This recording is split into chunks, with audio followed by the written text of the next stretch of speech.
You're listening to Power Athlete Radio, a podcast dedicated to empowering your performance every damn day. Join former NFL pro and Power Athlete founder John Wellborn as he dissects the greatest minds in strength, conditioning, and more.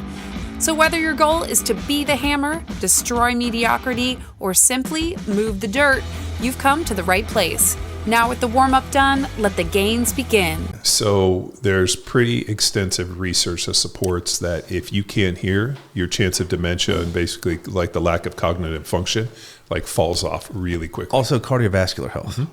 Because what I found myself doing historically was like I would take a breath and lean in to talk to people because you want to hear yourself hear yourself speak. Yeah. And so I talked really loud. And I remember my first, are we recording?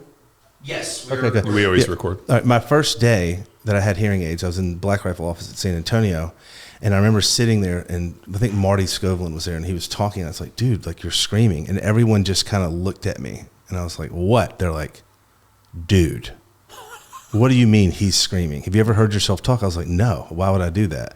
They're like, dude, you twice as loud. I was like, I was twice as loud as Marty before. And nobody said anything to me? Yeah, and I was like, man, I felt bad. But yeah, the hearing aid thing, they auto adjust. I can talk on my phone through them, mm-hmm.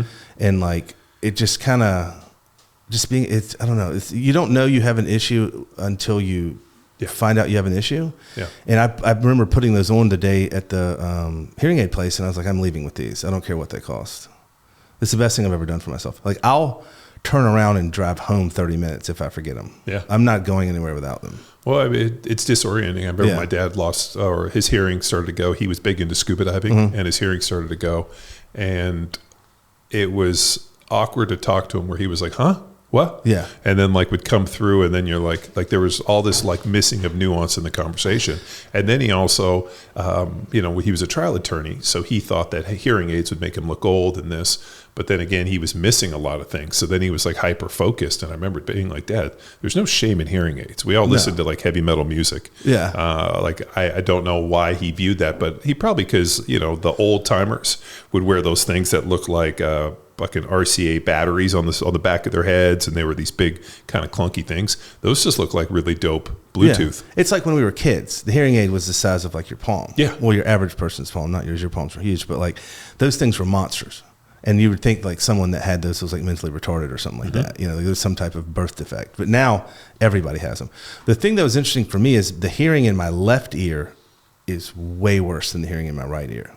So triangulating sound was very, very complicated. So like I'd go turkey hunting or something like that and, be out with a buddy and we'd hear a bird gobble. And I'm like, oh, he's in front of us. And they'd look at me like, that bird's literally behind us. And I was like, no.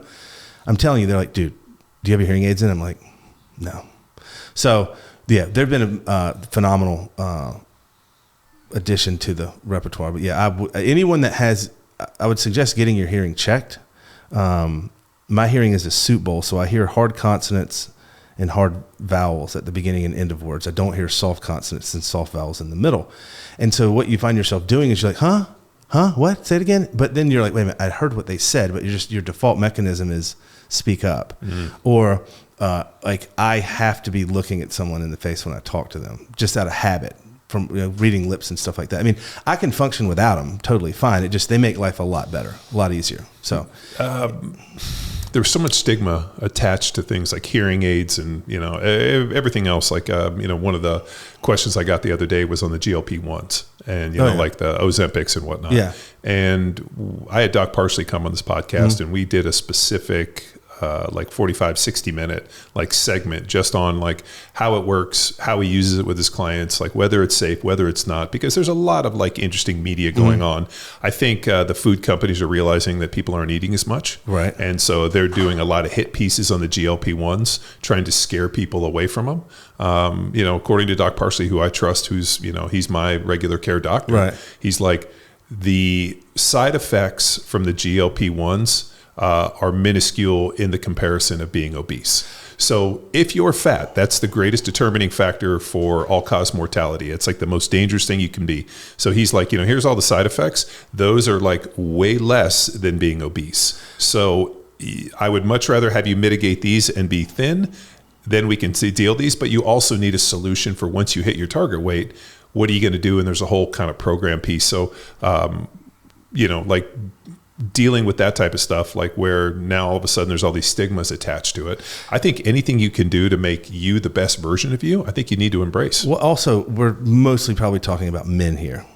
And the greatest barrier to entry in society is fear. We're driven by ego, I would say, more so than our female counterparts. And I think, like, how do I get hearing aids? Men, your average dude's not going to ask, like, hey man, how everyone asks me, like, oh, you have hearing aids. Everyone's super interested. My hearing sucks. Go get your hearing tested. Yeah. Make an appointment go to Costco. Yeah. Okay. They have a phenomenal hearing aid program there. Go get your hearing tested. They'll tell you what it is. They're not going to try and just sell you something to sell you something. You're going to look at your hearing. GLP-1. Most guys, I don't need that, or they're scared to do it. I took GLP-1. I'm taking it right now. Nice. How much you taking? Are you taking like a low maintenance dose? I take 25. Yeah, 0.25. Yeah. So for me, like, my wife has owned a CrossFit gym for 15 years. Owns it for the right reasons. Like, it's high socks, ponytails, just fantastic. There's no competition component to it. Like, they do the local throwdowns for fun. Sure, but they're doing it for community and exercise. It's amazing. Okay, and so they can drink. Like, those members, they work out hard every day. And they can drink some beers. Yeah, exactly. Yeah. So like, she does all our cooking and all that stuff. We eat very, very clean, and I ride a road bike a lot. And I was at like 246, 47 pounds. And like, I was doing intermittent fasting and all. I could not lose weight. And like, I'm not the guy that sneaks off into the kitchen in the middle of the night and eats a pint of ice cream. Sure. Like, when I say eat clean, we eat very clean. And don't eat fast food. Don't eat past. Normally we're done eating at 6:30. So like, the weight wouldn't come off. So she was like, have you thought about using GLP-1? And I was like, is that Ozempic stuff? She's like, yeah. It's like, no, that's for like real fat people. Yeah. And she's like, no. She's like, I take some. And I was like, what?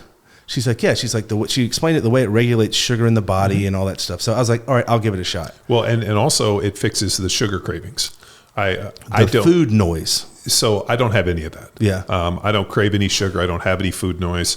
I kind of eat like just out of more like, hey, this is the time I eat. Like, these are how many meals. I monitor my calories.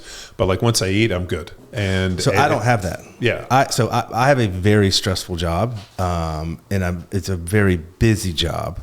And it's constantly changing, new clients, new projects, a lot of government stuff, political stuff. And then, full-time job, Black Rifle Director of Strategic Relations. Like, my job it's not a 9 to 5. It's a 365, 24/7. And I like that. Yeah. But I find myself opening the fridge, looking at what's in there. Oh, fruit, I can eat some fruit. Fruit's good for you. Or going into the pantry and like, I'll eat a pack of, peanut butter crackers. I'm going to ride my bike today. I'm fine. And like, so I do have food noise. And I took the first injection, 0.15, I think was what it was. Yeah. And it shut the food noise off. Yeah. And I was like, holy shit. So I've lost 20 pounds. Nice. Yeah. I basically, I'll do it for like a month and then take 2 weeks off. The only side effect that I've ever had was I had a savage level of hiccups. We interrupt this episode with a shameless self-promotion. Let me introduce you to our Holistic Athlete Movement Readiness Program, also known as HAMMER. Created after working extensively with Naval Special Warfare, the U.S. Army, Marines, and first responders. HAMMER is battle-tested training sharpened at the highest level, delivering when it counts. If you're a warfighter, door kicker, or first responder, head to powerathletehq.com/HAMMER and claim your 7-day free trial today. Now back to the show. So like acid reflux? No, just hiccuping for like 8 hours. So was that like a relaxing of the diaphragm or something? And that was at like week 4. So I was like, I'm going to go off of it for 2 weeks.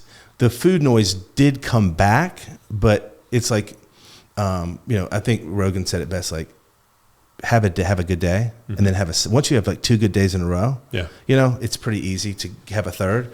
So there was more self-control there, but like the GLP-1 stuff, like I think it's phenomenal. Yeah. I'm down to 220. Oh shit, I'm probably 226 now, 225. There's a lot of like negative stigma to it, but I'm like, you have a headache, you have an aspirin?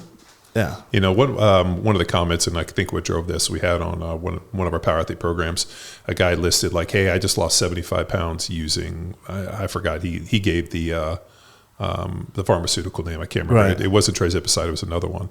And he's like, I lost 75 pounds, but I completely smashed myself in terms of like losing strength and muscle. Right. So there's a way to do it where, you know, and I think what happens is people hit the initial dose and they see the weight loss and they get kind of greedy. And I think that there's a turtle and a hare mentality for this thing, that if you take the turtle's approach and you do it slowly over time and you continue to eat a high protein diet and lift weights and do all the things that you should, I think what you can do is you can really mitigate the muscle loss, which at the end of the day, I mean, if you don't do any of that, it's probably about a 60-40 where you're losing fat and muscle, because people, you know, obviously don't have the like system in place on the front side of this. Right. It's not like, hey, I bang weights 4 days, 5 days a week. I'm having trouble losing a couple extra pounds. Now I'm going to do it. Most people are in a place where they're like, shit, man, I got to make a massive life change. And they hit it, and maybe they go walk, or they just don't have the system in place. And I think people tend to they'll have a good day. And like, I think I turned 50 in August. And the one thing I've learned is like recovery and little naggy injuries and like how they can compound. Like, you know, in my 30s, you know, I could push through anything. Like, sure. you know, tweak this and like just deal with it. But like stuff takes time now. And like, I think going into the gym and like trying to kill myself, you know, to justify something is a waste of time. Well, so as you age, a lot of things happen. And I don't have a problem losing muscle mass. Like, I wanted to lose some muscle mass. Well, like, I look at a weight and I put on mass. Like, for those listening, I'm 5'10", 227 pounds. Like, I'm built for poverty and manual labor. Like, my body's designed for that. Short, stocky, no neck. And like losing some muscle mass, giving up some muscle mass wasn't a problem for me. I'm fine with it. Yeah. I didn't have a problem with that. Did you get a DEXA scan or any testing done beforehand? No, I didn't. Like, the most recent test, I just had my calcium test done. Oh yeah, where they do the calcium score, the CT score. Yeah. So my dad died of a heart attack at 44, June 28th, 1980, as a byproduct of Vietnam. Like, my dad spent 5 tours over there. Okay. The Special Forces, like, was rough, you know, and he was an anesthesiologist when he passed away at my parents' anniversary party. And my mother calls me every June 28th. And it's like, I just want you to know you've outlived your father by, you know, this year will be 6 years. And I'm like, thanks, Mom. And so I was listening to Tia on Sean Ryan's podcast, and they were talking about like, what's the first thing you do? He's like, I go get a calcium test. Mm-hmm. This episode of Power Athlete Radio is powered by Train Heroic, the most immersive strength training app experience on the market. We've built an online training business by partnering with Train Heroic to deliver all of our world-class training programs like Jack Street, Hammer, Field Strong, and Grindstone. To learn which Power Athlete training program best suits your goals, head to powerathletehq.com/training. And if you're a coach looking to build a business with the best training tech in the business, head to trainheroic.com/powerathletehq. And now back to the show. And I was like, I know I have calcium in my arteries. Like, so what they do is they do the scan of the carotid artery to see what the calcium score is. We had a guy here on this podcast that was a 30-year Austin PD guy who had just retired.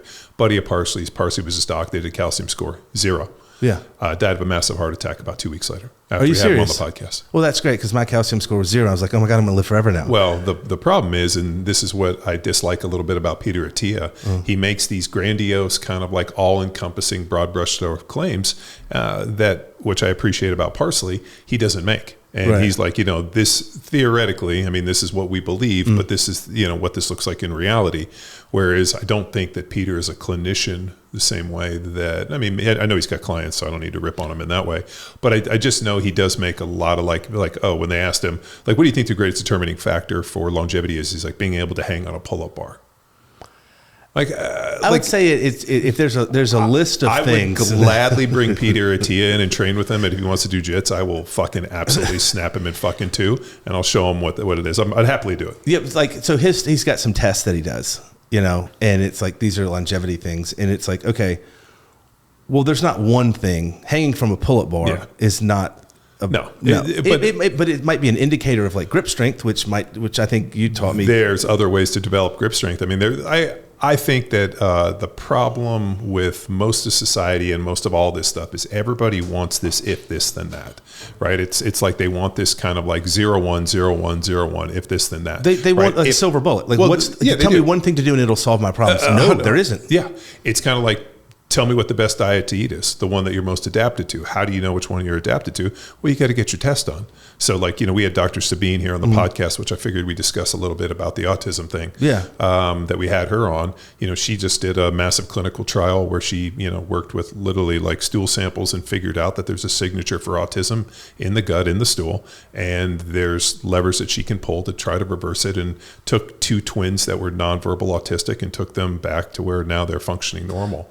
There's a lot of stuff like that. Like, so my college roommate, Michael Thompson, brilliant human being. He has hyperthymesia, which is like, it's like photographic memory, but as it pertains to like, he can tell you what Chris Rashowski was wearing in history class in 10th grade on a Tuesday. Like, he has a photographic memory of minute details of shit that doesn't really matter. Exactly, but it makes for great stories. He ran a hedge fund, brilliant dude. Like, literally, Michael is one of the guys that helped stand up Elon's super PAC. Michael runs at the highest level of business in this country. He's awesome. He's a good football player, all county guy in high school, so he's not some tech nerd, but he's legit. But like, his father came down with I guess it was Parkinson's, something like that. And Michael has unlimited money and flew his dad all over the world, like did everything.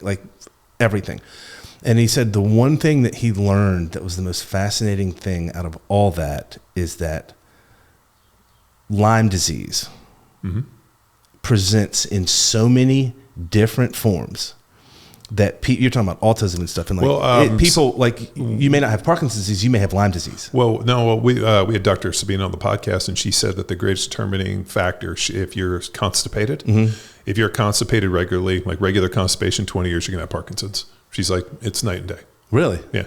I'm not going to have Parkinson's. Yeah, me absolutely not. Yeah. Thank God. Yeah, but she's like, every single person that we've worked with that has Parkinson's has complained about constipation their entire life. Yeah, so that kind of ties into like, we're talking about like autism, and like there's a lot of stuff,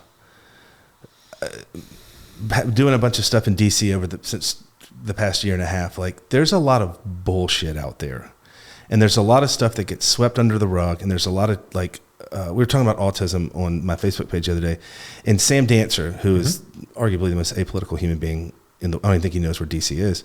He was like, I don't understand if we have a 320% increase in autism over the past 10 or 20 years. Well, in 1980, it was about 1 out of 10,000 kids. So I was born in 76. You were born in 75. Yep. Right.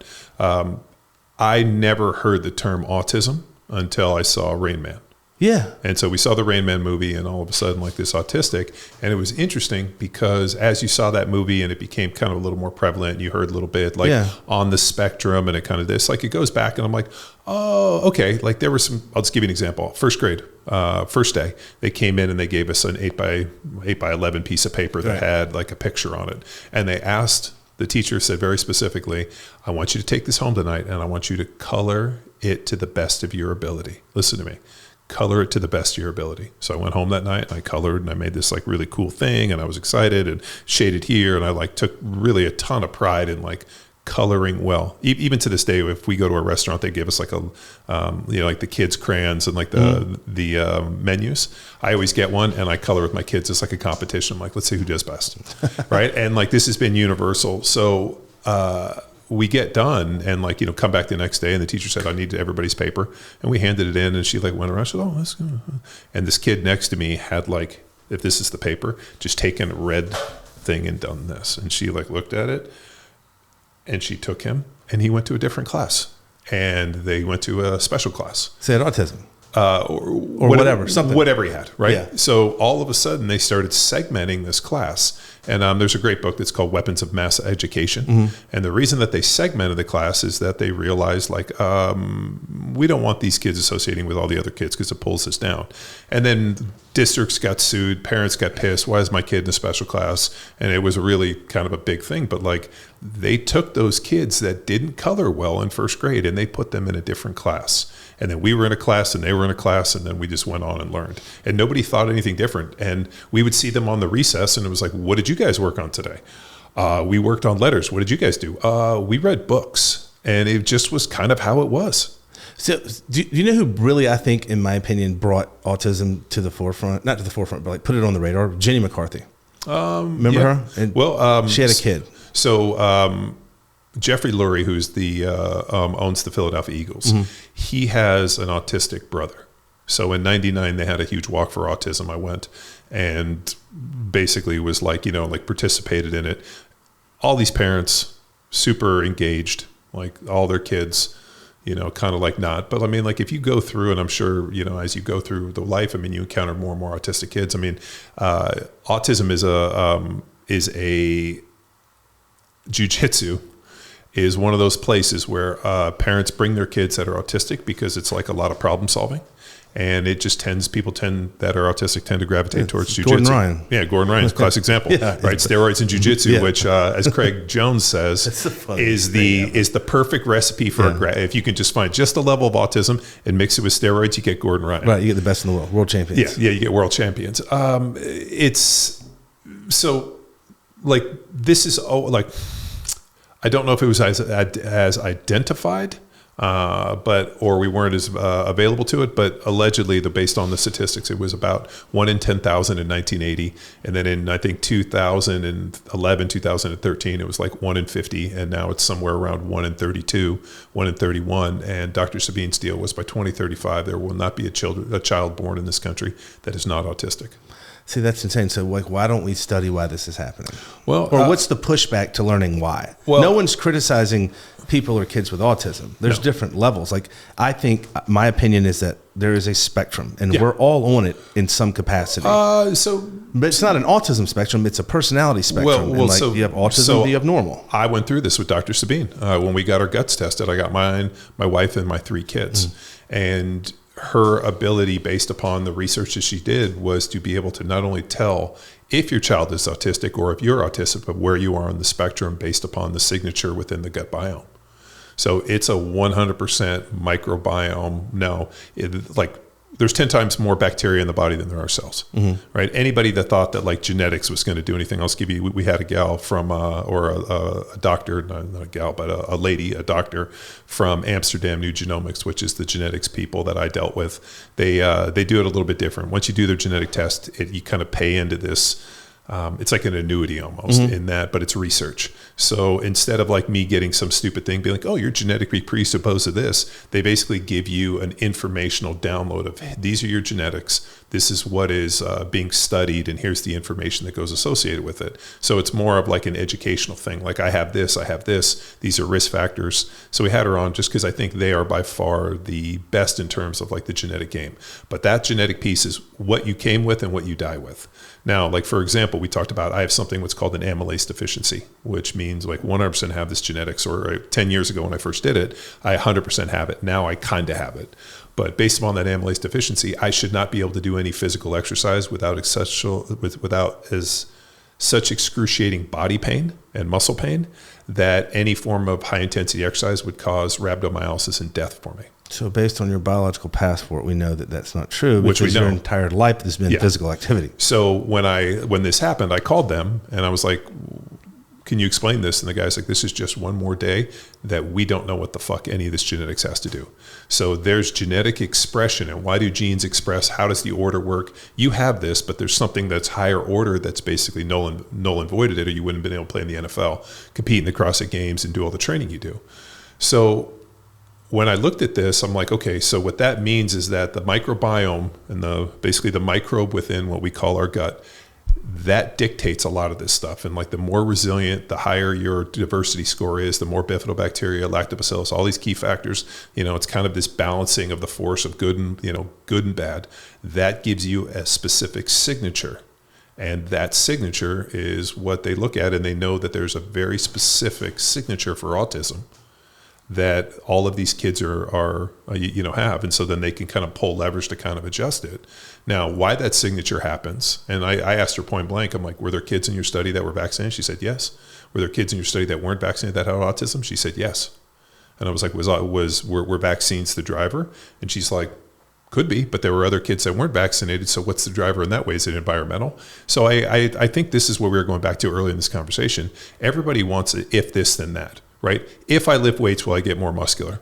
Maybe. Are you lifting weights properly? Do you know what the fuck you're doing? Right. Like if you, if I take my child and have a baby and I vaccinate them, do they get autism?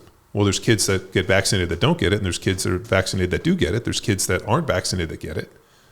I mean, my son, it's just it's complicated. It's complicated. Yeah, and it's very fluid and it's very individualized. So my son has type 1 diabetes. Okay, right. We have no type 1 in our family, not on my wife's. There was no genetic marker for it, just spontaneous type 1 diabetes.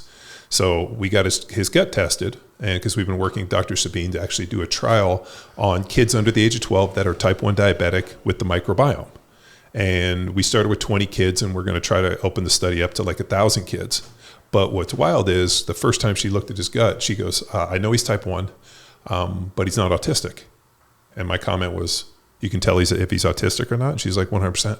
I know what the signature looks like. So then she put up and she showed me what the signature looks like. And she's like, and I'm like, well, why does this happen? And she's like, there's a multitude of reasons. One of the biggest ones is low bifidobacteria, low gut diversity. You inherit bifidobacteria from your parents, and you inherit your gut from your parents. Older people have less bifidobacteria, and washing your hands, all the COVID stuff we went to is decreased gut diversity. So then you have a child, and you basically he inherits your shitty gut, your low bifidobacteria, which makes the child more susceptible. So my comment was like, does that mean that every child in this country should get a stool sample to see if they're robust enough and resilient enough to be able to survive some of these environmental factors? Also, you got to think about like everything that we touch is fucking plastic. Think about the fleece, everything, right? So like, when they talk about like microplastic absorptions, like we drink it, but our gut's super robust. Right. So that's it. And it also has to go through the metabolism and there's all this stuff. But you think about breathing it in, there's only one cell membrane in the lungs. So the majority of our kind of saturation of like microplastics comes from what we breathe. You throw your fancy, bitchin' wool or fleece jacket in the dryer, all of a sudden all of those microplastics are coming up and you're breathing them in. I mean, think about everything around us is plastic. There's a cure for type 1 diabetes, right? There is. It's not allowed in the U.S. though. Well, actually, what they're using a mix of pluripotent stem cells and mu cells to go back and create isolates and then repopulate the pancreas. Oh no, I've already. Okay. I have a buddy who's case officer for the agency, and he had type 1 diabetes, and there's a doctor in Japan, and there's Korea. And I think there's a guy in Egypt or South Africa. Well, no, there's Adil. Maybe it's one of those guys lives in South Africa. Adil Khan's in Dubai. Mm-hmm. He's with Eterna, has been on this podcast actually, and I've gone and hung out with him.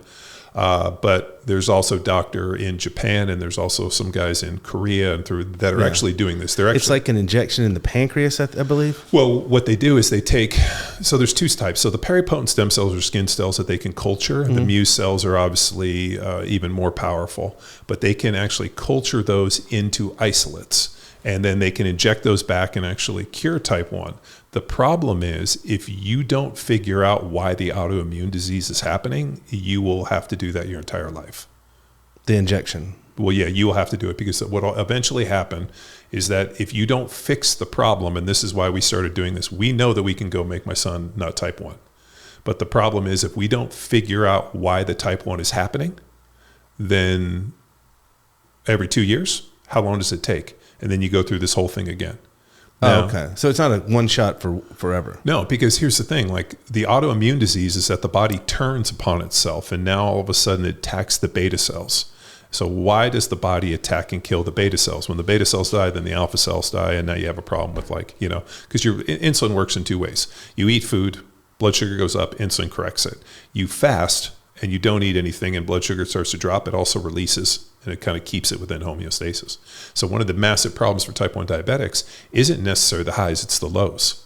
So all of a sudden, my son, like yesterday, he was pitching in baseball, and all of a sudden he was like throwing gas in the warm-ups in the first few pitches, and all of a sudden I saw his like energy drop off, and he didn't have his phone, so I didn't know. So all of a sudden my wife's like, he's low. So we stopped the game and had to give him a glucose tab. But then that takes time to rebound. So we didn't do a good job of managing him. He pitched 2 innings and didn't pitch as well as he should have, just because we didn't manage his blood sugar well. One boy or 2 boys? I got 1 boy. I got twin daughters. The twins are girls? Yes. Okay. So this whole thing with like the trigger, like the autoimmune thing is in the gut. Mm-hmm. We just have to, much like autism, Parkinson's, Alzheimer's, and dementia, we have to figure out what that signature is, and we have to test a whole bunch of kids. We have to figure out what it is, like whether it's, bifidobacteria, because you need bifidobacteria to digest sugar. Is it that? Is it gut diversity? What is it? We don't know, because she's only had a few samples from these kids, but we need to do a massive study, because if we can figure out what the driver is for type 1, or what that is, then you could pre-screen people. And then what we do is, once we figure out how to fix it, then we go and we figure out how to cure type 1. Yeah, I think there's something to be said with the amount of vaccines that we're dishing out. Like if you look at like why are we giving a newborn? What are you working with there? Zen. Why are we giving a newborn child? I was going to ask you about these because I know you use them. I use Copenhagen. I use all kinds of good stuff.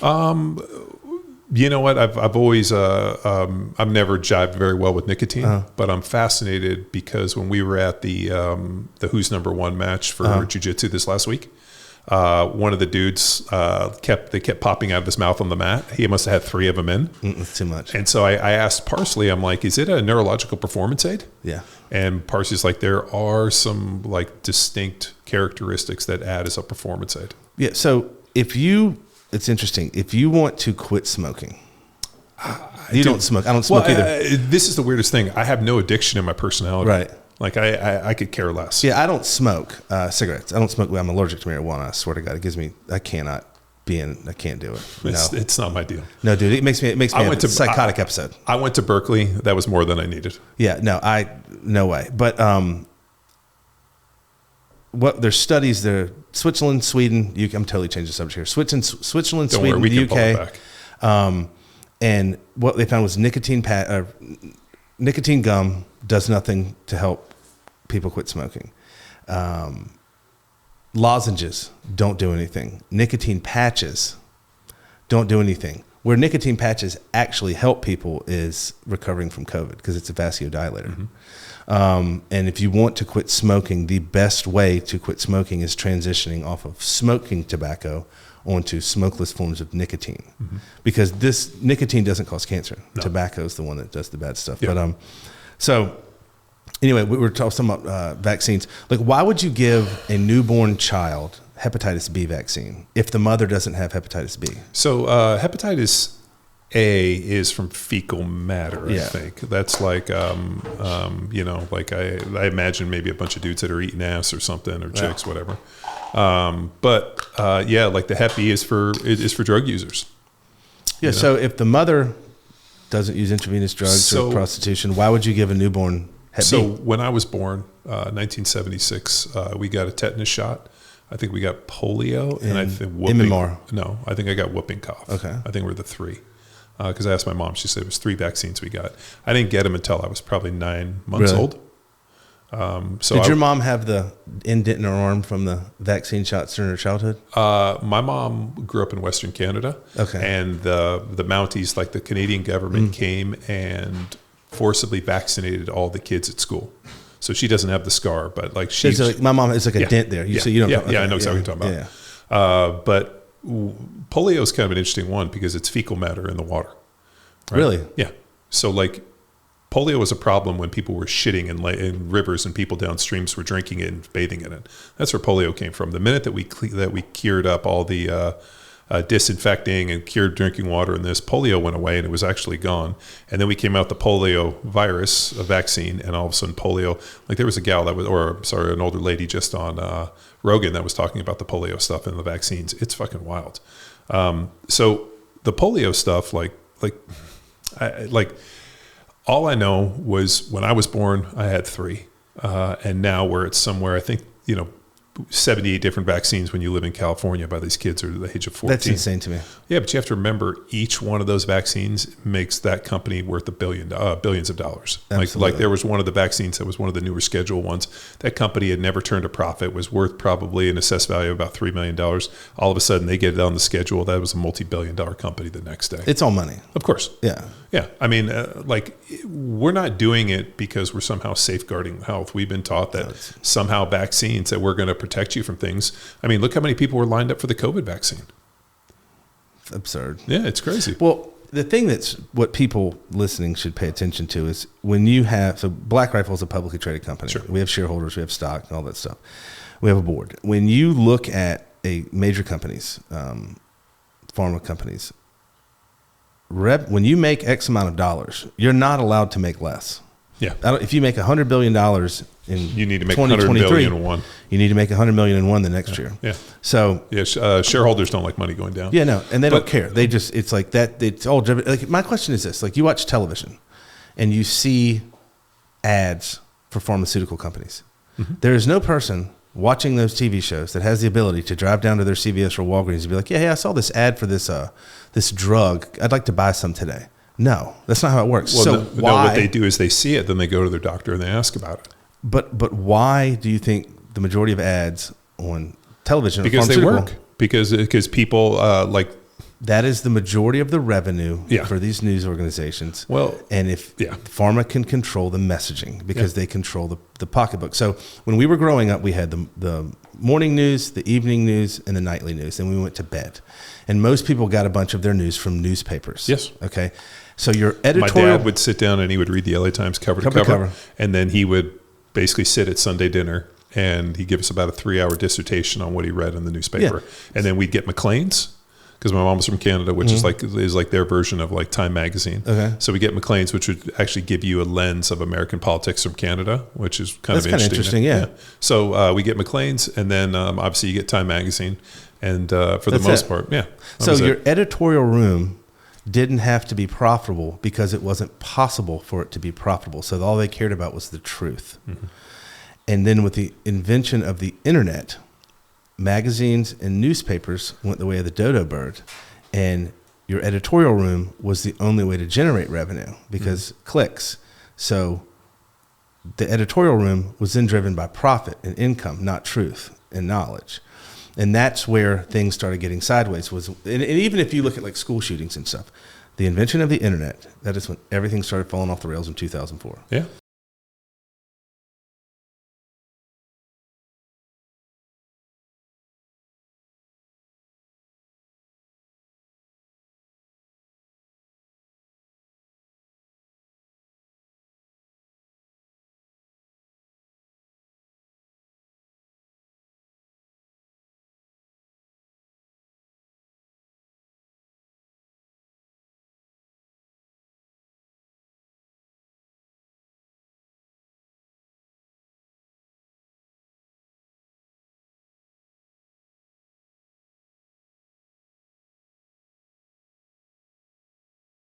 So the reason they haven't released the Epstein files is because Ghislaine Maxwell's Ghislaine Maxwell's case is going before the Supreme Court, and they can't release anything as it pertains to that because it's an ongoing investigation. Gotcha. That's my theory.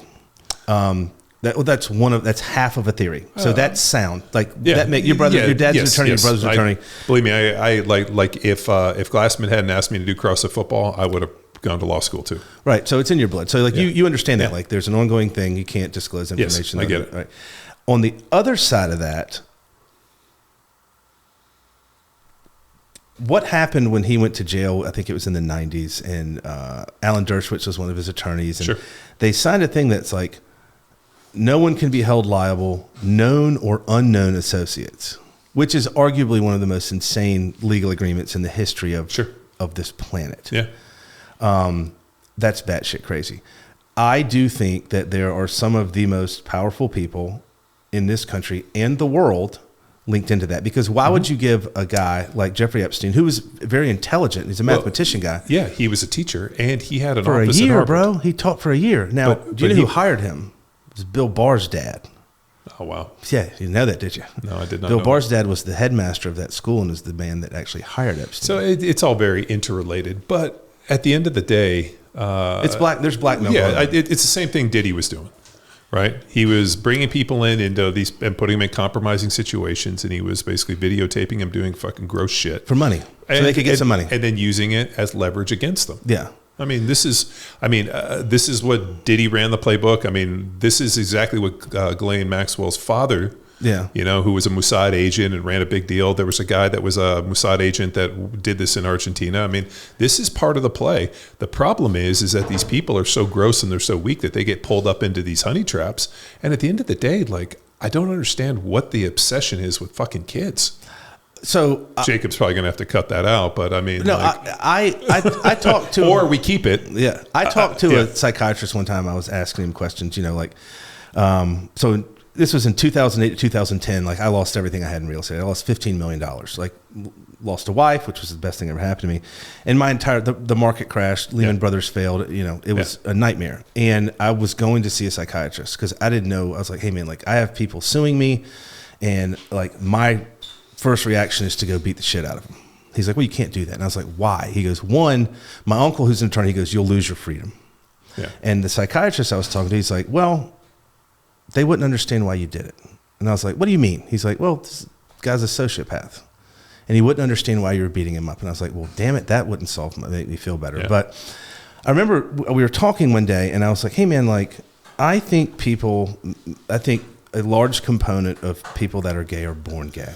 And he was like, yeah. And I was like, and I think a lot of men are born that way. And I said, I think a lot of females that are lesbians are born that way. But I do think there's a higher percentage of lesbians that were traumatized by a man in their childhood that drove them that way. And he was, I think there's two theories on that. I think it's a little bit of both. I think there's nature and nurture. Yeah. I think there's certain people that are born in such a way that maybe they have a different hormonal profile, maybe something that's like, I mean, because I've met kids, like young kids, that where you're like, oh, well, there's a good chance. Yeah. Right. And then I think there's the power of suggestion. And I think there's a lot of very weak-minded individuals that can be talked into just about anything. I agree with that. And, there's the age-old, like, you always hear, like, so when I went to Berkeley, I was a rhetoric major, which I think is, people love to make a joke about, but, right. I took a rhetoric of oratory class. Mm-hmm. And in there, I actually brought that up on the podcast I did. In there, they brought we walked in and there was a, TV kind of set up, and the teacher just hit play, and we watched one of Adolf Hitler's speeches. And it wasn't subtitled. I don't speak German, but like the fervor of what he spoke and the passion. And then she actually read the words. It was very if you switched out Germany for America, I mean, it was as pro country as you could have ever come down to. But I mean, we didn't speak it, but like you could feel the fervor and you could see people in there. Yeah, it electrifies you. Yeah, to see somebody speak with that level of passion, and so bookmark that real quick. Okay, so because I have a story about my brother and his last deployment in Africa about that, and we were talking about gay men, gay women, and I said, so I was like, I don't understand like the pedophilia thing. I was like, are people born that way? Like, are they born attracted to kids? And he got very, very serious. And he leaned in and he goes, no. And I went, well, then what is it? He goes, it's a control thing. Mm-hmm. And like, he was like, this was like the nicest guy. To this day, he had a huge impact on me getting through that period of my life. But like, he got real serious. And so the pedophilia thing is a control thing. And I have friends that are good looking, very wealthy, have been able to handpick any woman they've ever wanted. Their entire life has been a bunch of Ritz crackers. Yeah. And the thing that draws them, this isn't a pedophilia thing, the thing that draws them to like a saltine is the fact that they've only ever had Ritz crackers and they just want to try something else. Now, but the pedophilia thing, I think that is a psychotic, evil control thing. Why the fuck would you do that to a child? Yeah, dude, that's the thing. I kind of, we had so John McPhee, former Delta guy, was on the podcast. Yeah. He's God, he's entertaining. He's since been adopted into our friend group.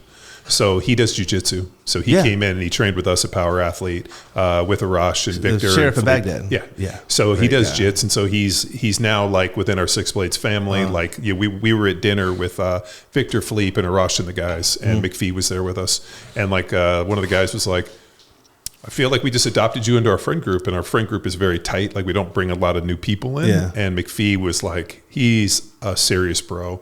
He likes to train. He's got a good sense of humor. He is the best. And like it's funny because people ask me, and I'm like, I give him the greatest compliment I can, which means he's a bro, which means you can hang out, you can have a beer, you can talk, you can laugh, you can lift weights, you can do jits, like all the things like we talked about welding and cars. Like he is. If I needed a lifeline on something and I was like, and we've only been friends a short period, but like, he's like randomly calls me. He's, fucking great dude. But as we talked about on the air, he's like, I think we need a Punisher initiative. He's like, what if you just got a t-shirt in the mail and that was your deal where you were part of the Punisher initiative where, like people are doing bad shit to kids. Like, I don't think that there's a place in this world where people that hurt kids have the right to some form of like due process. There's no rehabilitation. No. And that's why when they go to prison, they fucking turn those guys into hamburger first fucking within 10 minutes. I like my thing, I've always had, let's get a really big high school football stadium with aluminum seats or metal seats. You know what I'm talking about? Mm-hmm. And be like, hey guys, we got this really freaky show. We want you to come watch. And then you just electrocute every one of them. Just fry their asses. The problem, but like, and like if you this is weird. So my brother, I remember we were once talking about like how certain crimes are related to different kind of groups of people, right? He's like, there's like, drug related crimes are big within the black community, alcoholism, and like, there's a lot of like weird kind of like, Mexican dude gets drunk and ends up having sex with like a niece, or like, he's like, there's a lot of weird shit. He's like, the white dudes, it's always white collar or some form of like really weird murder shit that they usually waited until their mom died for them to go out and put a bunch of severed heads in the closet. Yeah. And my brother's like, it's always these like weird dudes that are like super repressed. He's like, you don't see that in the Mexican community. You don't see it in the black community. It's always these like weird white dudes. Yeah. And so, white people are nasty. That's what they say. Well, yeah. But I mean, look at every culture's nasty. Yeah. Like the Mexican cat gets drunk and takes down his niece on her quinceañera. Like that's a fucking weird one too. You have to go away forever on that. But like the Epstein thing, like Reid Hoffman, he's like a lot of the people that are like attacking the current administration and these Democratic mega donors. Yeah. So like doing a bunch of work in DC, like the amount of money that comes in on the Democratic side blows the Republican side out of the water. It's like 5-1. Yeah. And the Democratic mega donors, that faucet doesn't turn off. The Republican faucets will turn off if things aren't going the way they want. Like they'll just stop. But like these guys don't ever stop. Yeah. And like even Elon said, he's like the reason. Well, they're cultural Marxists. They're pieces of shit. Yeah, they are. It's like the reason that Elon said on Twitter, he's like the reason that Reid is so anti-Trump is because he was a big time guest at Epstein's Island. Of course. And Reid was talking shit. He's like, what's your favorite island vacation? Like just going at him. But like Bill Gates is a big one there. Like Bill Clinton's been there a ton. Yeah.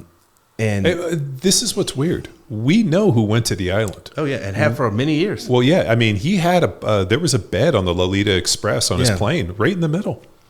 Like you're not getting like if I get on a private jet and there's a bed in the middle, I'm gonna be like in a stripper pole or whatever. I'd be like, yeah, what the fuck's going on? Yeah, that's not my scene. Yeah, like no, but I'm just saying that is like they're not hiding anything. Like what the fuck is going down. Which is like. That's one of the things I don't understand because I think one of my superpowers is like I put myself in everyone's shoes as much as possible to look at things through their eyes. It's called empathy, right? Like do you really know a human being until you walk a mile in their shoes? Well, I'm those curious. Shoes, I wouldn't fight. Like I don't even want to fucking. Yeah, and it's like, but like I try to understand so how did he land on this? How like his thought process? How did he get here? Like it's like Epstein? No, just anyone in general. Like like we're doing a deal, we're working on a project. It's like or a new client comes to the table and they want X, and I'm gonna it's like, well, what do they really want? How do we get there? Why do they have this position? Mm-hmm. And I don't understand that. Like I'm not sharing my wife with anybody under any circumstances. I'm not getting shared under any circumstances. I don't want to watch some other dude bang some chick. I'm certainly not going to participate in anything like the underage thing. Like, I have this innate like reaction is protecting kids, animals, and the elderly. Yeah, because you know why? Because you're not a fucking piece of shit, and you're not a scumbag, and you're not a fucking sociopath. They're the most vulnerable components to our society. Well, and but that's what society's built upon, right? Yeah. Like Chris Rock said it best, right? Like, men only have value if they can provide something. Mm-hmm. Everybody wants to take care of women and children, right? Like, well, I mean, it's true. Like that's how we're fucking wired up. The problem is that the perversion and the predator stuff has been allowed to flourish for a long time, and that's a hotbed in DC, especially to where I'm amazed that these guys trip over their dicks, that they all get pulled into these weird fucking honeypot situations. I mean, you honestly thought that like you're going to get on this Lolita Express, go down there and have sex with a bunch of underage girls or boys or whatever they do, and like that's not something like these people are like, oh, I got caught again. Yeah. Like, I almost think that they want to be in that circle, that this is how they have identity, or maybe how they feel. I mean, I think we are at a time where, like, I mean, I don't know, like it's just I choose not to associate with those with people of that. And like, you know, my wife's always like, oh, you know, you don't like go out and like, you know, make friends with a bunch of new people. I'm like, I got to get to know people a little bit. Yeah. Just because my shithead meter is hypersensitive. Yeah, mine is too. Like I can ping someone really quickly. Like, watch out for this guy. I get like, it's a spider sense. Yeah. Like Richard Ryan's girlfriend met her last night for the first time, and he's like, "What'd you think?" I was like, within 5 minutes of talking to her, she's awesome. She's a wonderful person. Like 5 minutes is all I needed with her to figure out she's the right one for him. But like, I don't understand how you. I have a buddy, Jason Muss, 6'2", 220. He's a Marine. He's a monster. And he was addicted to Oxycontin for 10 years. And I said, Muss, how in the hell were you ever addicted to Oxycontin? I don't understand, man. Like, I don't get it. And he said, Baker, every person has a door that's locked inside of them. And you better hope to God you don't ever find the key. Because when you go in that room, you've lost control. And he told me the first time he ever did Oxy was like when he was at Washington State, and like he was 21. And first time he did it, he was hooked. Chris Templeton, who I grew up with in Savannah, smoked crack at the Savannah Golf Club on a Thursday afternoon for the first time. By Tuesday at lunch, he was smoking crack. So like the thing that I don't understand is like how these people figure out that they have these innate desires that they want to act on. Like someone that likes having someone shit on their chest. How do you know that? That's what I don't understand. Like, I don't, you know what I mean? And so my brother's an MD, and I was asking him about it. And he said, what I think happens is when the body is developing and like your DNA and the double helix and all this stuff, like your wires or synapses that have to do with like you going to take a shit somehow make contact with sexual desire. And there's a node developed. Honestly, and I'm gonna have to go back to it just because when I asked Dr. Sabine about some of this stuff, she said that there's a few different mechanisms within the microbiome, right? It's either you're yearning for something you don't have. So she's like, because I asked her, I'm like, what about like people that are into like feces and like to get shit on? She goes, oh, that's 100% a real deal. Your gut biome is so broken and you are so deficient that you are trying to absorb somebody else's feces to basically improve upon yours. So she's like, that's a real deal, right? Like You're so broken. So this is what's wild. So she said with attraction, people tend to be attracted to certain microbes that they don't have or they view as good. And there's where this attraction, and I thought this was kind of bullshit until she did my microbiome. Right. And so she put hers side by side. So she's from Morocco, North Africa. So she pulled up a certain form of bacteria. She Morocco. Said, okay. Right. She said that she's a Sephardic Jew. Right, one of the original 14 tribes of Israel, or of like the Israelites. But she pulled up and she said, hey, here is a form of microbe that is specific to people of North Africa. I can tell what part of the world your family is from based upon the microbes. So she showed me hers. She pulled mine up and she's like, see, wait a minute, you have it in the same amount I do. How do you have this? And I was like, I don't know. And she's like, do you have any family or anything? Do you eat a lot of like Mediterranean places? And I was like, no. But my training partner is Iranian. And we lift weights, we train. I've hung out with him almost every single day, both at jits and this. And she's like, oh, you're in close proximity, like jujitsu? Like, yeah. I was like, it's basically sweating, fighting, battling. And he's like one of my closest friends, who's Arash, who's been on the podcast. And she's like, oh, all right. And then we went a little farther down, and she pulled up, and she's like, you have 2 forms of microbes from the Amazon, from Brazil. No shit. Yeah, and I need to get this done. Yeah, you should. I'm going to introduce you to her. We had her on the podcast, but let me get back. So she goes, and I'm like, Shanji, who's my coach, and Noah are from Manaus, which is in the Brazilian rainforest on the Amazon River. Right. And she's like, we went and did Doctors Beyond Borders, and there's microbes that are from that part of the world that are like, we don't see anywhere else. So she's like, that is a sign that your gut is extremely resilient and very dynamic, in that you can be in close proximity to somebody, and through your contact, and just like, because your microbe isn't just what you eat. Right. It's the environment and the people that you're close to. So she's like, the people that you're around, your body is able to pull good things from them. But I was also, my gut diversity was over 8. Like, I think I was 8.2. Jamie, my daughter, was 8.4. I had bifidobacteria. Like, there was a lot of really good stuff that was unique in my gut. And she's like, I know why you never got COVID. She's like, not only did you never get COVID, but as many times as you've been exposed, she's like, you have no signature of COVID in your body. So she was the one that took the stool samples, and she identified the gene, or the genetic code of COVID, and because they were like, oh, it's not in the stool. She found it in the stool, and she's the one that identified it in the stool. She presented on a big deal on that for the government.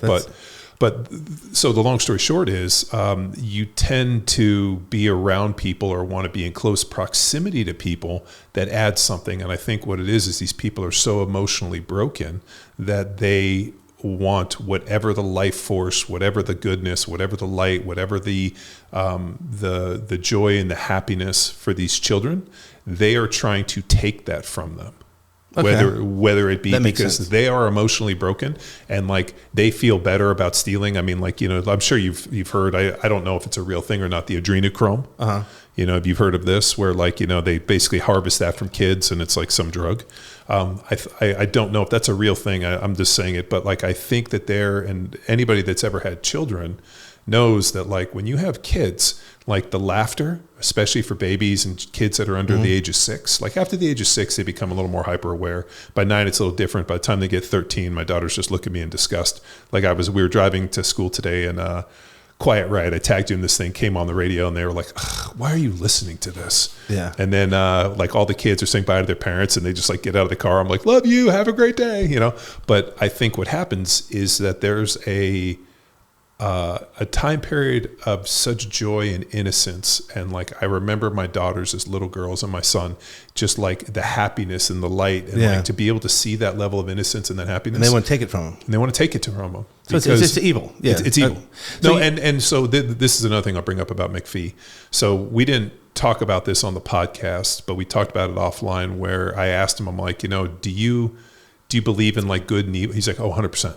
He's like, there's evil and there's good in the world. And he goes, and I saw the most evil. And he goes, and if you really believe in the devil, if the devil wanted to try to destroy humanity, he would have whispered in Muhammad's ear, because that is the most evil of religions. And when I asked him about PTSD, he said, my only regret was I wasn't able to kill more.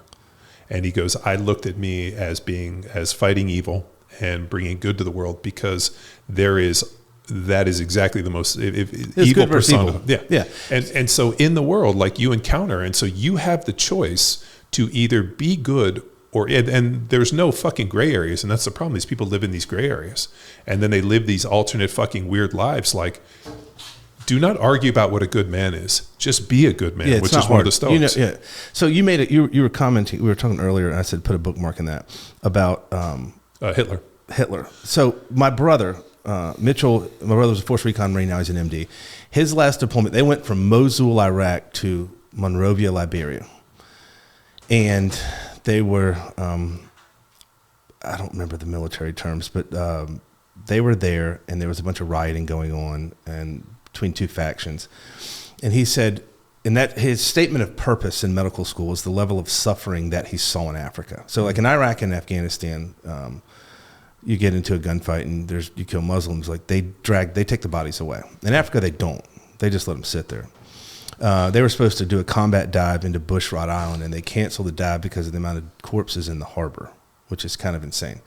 But he said the thing that he learned was they walked into like a supermarket or something at one point, and there was this massive riot going on. And he said the level of energy in that room, he said he's never had the feeling or sensation since, before, or after. And he said it takes a hold of you, and you want to participate it's a fever. In the absolute berserker rage. Yeah. And he's like, it is real and it is palpable. And he said, you can feel it, you can taste it, you can smell it. He said it grabs a hold of every sense that you have. And so to your point about people being influenced by things like that, I completely agree with that. It's completely nuts. Everybody wants to be a part of a tribe. Well, they do. And playing in the NFL was very interesting for me because I'm very much like I enjoy playing on a team. I like going out there and doing what we did. But I made no illusions about what we did. Right. Like I was like, I'd listen to these guys going crazy, trying to hype themselves up. I ran out there and was cool as a cucumber, slow, calm, like it's always calmest right before the storm kind of mentality. And I knew we were going to go out there and just try to fucking take people's arms and legs and take scalps. And like, that was the level of like, just focus. And so when I see people that get all like so emotionally wrapped up and they get wrapped up in this fervor, like the fear associated with COVID was one of the most interesting things I've ever seen, because I'm not going to things are going to happen regardless of whether or not fear is a major player or not. One of the guys that worked for me, who he and his girl were super petrified of it, so much so that he didn't come to work. Oh, I have COVID. He didn't have COVID. He just didn't come. And they were like locked, like fear locked them in. I was like, this is going to happen whether or not you want it to or not. And this is either going to run its course. And I have a very I'm not going to put myself in harm's way, but I'm also not going to hide. Right. And I don't understand like fear-based mentality, fear-based decisions. But what made me realize very interesting with COVID, and I'm sure you've heard people say this before, one of the questions that they posed for us when we were watching Hill, we got done, we're like, do you understand that there was probably less than, 1 million Nazis in Germany, right? And there was probably 59 million who weren't. Right. But the million people were so influential that the 59 did what they were saying. And so then when you go into COVID, you're like, and you hear people all the time, like, I can't believe that, there were good people who weren't Nazis that were able to turn this, like, how were they able to manipulate? Did they have the ability to stand in the face of this, Hitler's final objective and all these things? And I'm like, yeah. And at the time, everybody was like, I don't know how this is possible. And when I saw COVID happen, I'm like, I know exactly how this fucking happened, because people do not have the ability to think for themselves anymore. And they are so cold. And I'll just give you an example. I've told this on the podcast. My next door neighbor, who since passed away, but he's a piece of shit, so I'm not upset about it. He had a bunch of goats, right? And he had these big ass dogs, right? Anatolian shepherds. And what the goats do is they would stand and they would just eat. And the dogs would sit and watch. And when the dogs wanted to move the goats, they would stand up and run as fast as they could at the goats barking. And then the goats would lift their heads and they would run in the direction away from the dogs. And then the dogs would push them into the next pasture. The goats would go back to eating and they would lay down. And as I was sitting there watching this happen, I told my daughters, they were young, maybe 6 or 7, I'm like, this is probably the greatest analogy that you will ever see for life. And more importantly, the way the media, social internet, like schools, everything works. The majority of people have their heads down and are just eating, just minding their own business, doing whatever. And when you want them to move, you bark and you run. Now, those dogs didn't politely go over and coax them. Right. They had to bark and they had to run. And so then as we're sitting there, they're like, trying to absorb whatever the fuck their dad is saying to them. And then all of a sudden, like, we're sitting there and one of the goats goes over and with his like Twizzler stick of a dick goes up and totally starts banging one of the smaller goats as we're like sitting there like, And then, and I'm like, oh, that's the other great fucking analogy for life. It's like you're minding your own business, somebody comes up and tries to bang you from behind. But like that's the world we live in. That people are so nervous of the unknown and all this stuff and this fear. I mean, like that's what the internet to me is, and social media. It's this feeling of like FOMO and fear and here. I mean, look at Trump. Like the fact that he like. The tariffs associated with us sending products to Canada are insane. Like an $11 bottle of sauce is $45. I mean, every company in the world has tariffs. And China, what they do is they go out and they have the Vietnam and they have Cambodia and they have this. They go up and they set up companies and then they have tariffs and this whole thing. And the U.S. has been fucking played a fool for a long time. And the minute that Trump came forward and said, hey, you know what? This is bullshit. It needs to be all equal. We're going to do this. Fucking tanks the stock market one day. And all of a sudden, people were coming for this motherfucker's heads. And I'm like, so after all the bullshit, the fact that the Democratic Party, right, puts Joe Biden up, right, in that debate, the throes of dementia and Alzheimer's and whatever the fuck he was going through. Gut biome. Oh my God. Yeah, the worst, right? Yeah. You see this level of incompetence. And the thing which was crazy, and people said no, like people are like, oh, he can't run again.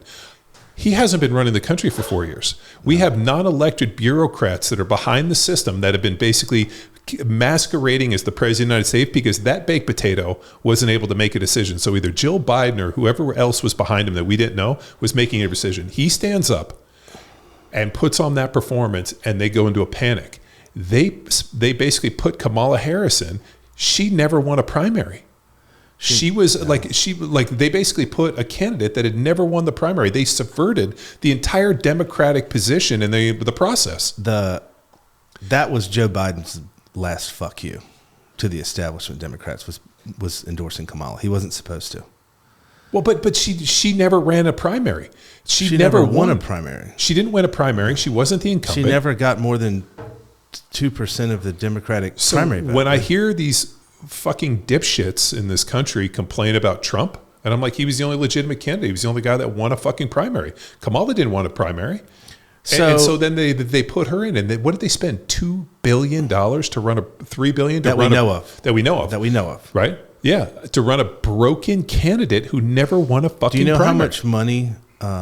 So I work in that industry. Yeah, I know. Do you know how much money they took in fees off of that money raised? $2.9 billion. $600 million in fees that we know of. Yeah. On the first, I think the first billion was over 658 million in fees. So you talk about the tariffs. I love talking about this stuff. So who is running the country? All right. So let's talk about USAID. Oh yeah, this is my other favorite one. You probably will be shocked with what I'm about to say about it because I don't think I have the opinion that you think I'm going to have. In the Special Forces Handbook, there is a chapter on USAID and how to use it effectively to overthrow foreign governments and stuff. So USAID, when you look at all the stuff that Doge discovered, the $2 million in condoms for Gaza, not Gaza, Israel, but Gaza. Oh, no, those aren't. Those are just government programs. Like that's Black Ops just having. Yeah, I know this. Okay, so like that's to pay off some warlord in Mali to get him to go do what you want him to do. But the problem is, my theory is that you had a bunch of Zoomers putting the note what the distribution, what the grant's for, trying to be cute.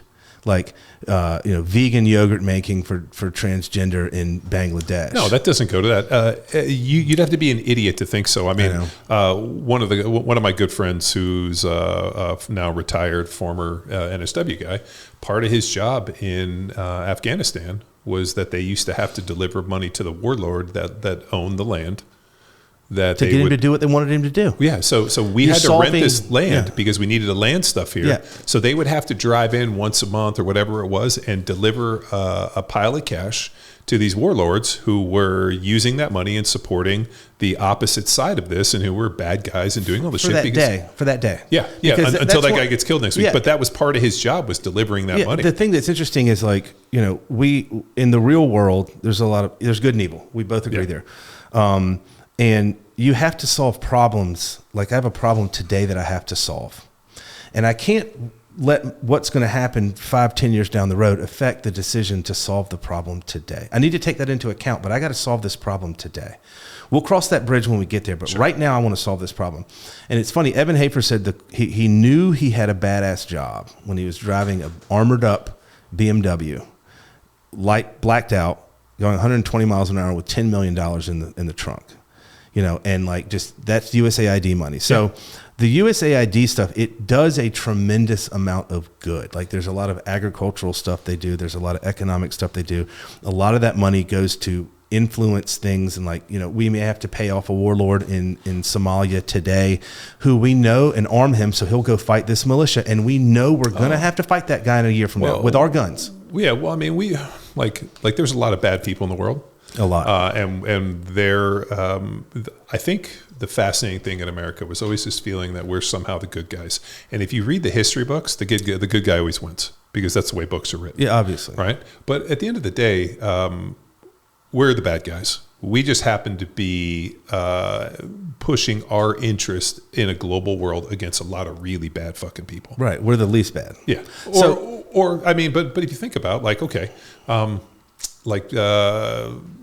mean, if you want to get into like the Ukraine war stuff, I mean, you talk about Obama going in there and putting fucking, NATO bases right on the border. And Putin for years was like, don't cut us off from a deep water port. They cut him off from the deep water port. Yeah, I mean, deep warm water port. And Kamala, we ultimately want Ukraine to join NATO. Yeah. What happened the next day? Putin went right into Ukraine. Because he can't have that. I mean, they were putting NATO bases. He said, don't put them on our border. They put them on the border. Well, yeah, that was the deal. It's like, we don't want any NATO countries on our border. And then the CIA convinced Ukraine to give up their nukes in 94, 92, something like that. And we'll support you. And Russia agreed, hey, if they give up their nukes, we won't invade them. Yeah. How long did that last? A couple years? So there's a lot of, it goes back to solving today's problem, knowing that that's going to create a problem in the future, but today it's the right decision. Sure.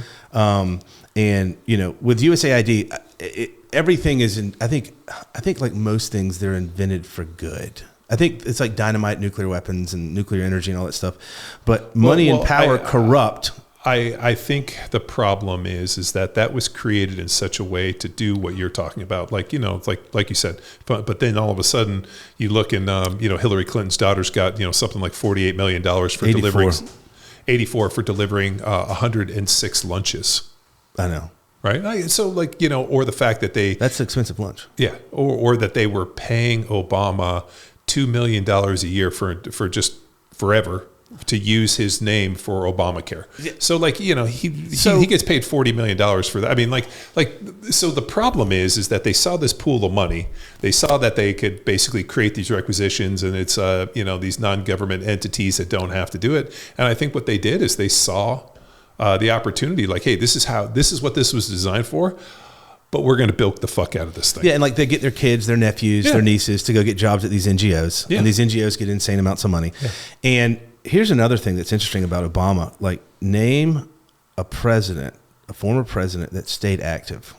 Every single president that we've had, they finish their term in office and they go do the speaking tours and shit like that. Barack Obama bought a massive house in DC and fully staffed it up. The week after his term, he's still heavily involved. Well, do you know Obama's history? Yeah. Yeah. His Lolo Soetoro and that whole deal with, running Indonesian death camps and then basically working with George Bush Sr. And then they sent him off and he was, worked for Standard Oil in the Philippines. Yeah. Obama's mom's a honeypot who gets basically set up. I mean, there's pictures of young Barack Obama with George W. Sr. and Lolo Soetoro. So with that's what people are like, I can't believe they're so friendly. I'm like, those kids grew up together. Yeah. And it's all by design. Oh yeah. And do you think that Obama was just some community organizer from Chicago? Yeah, no. So there's a guy named Arthur Joseph. He's a speech coach.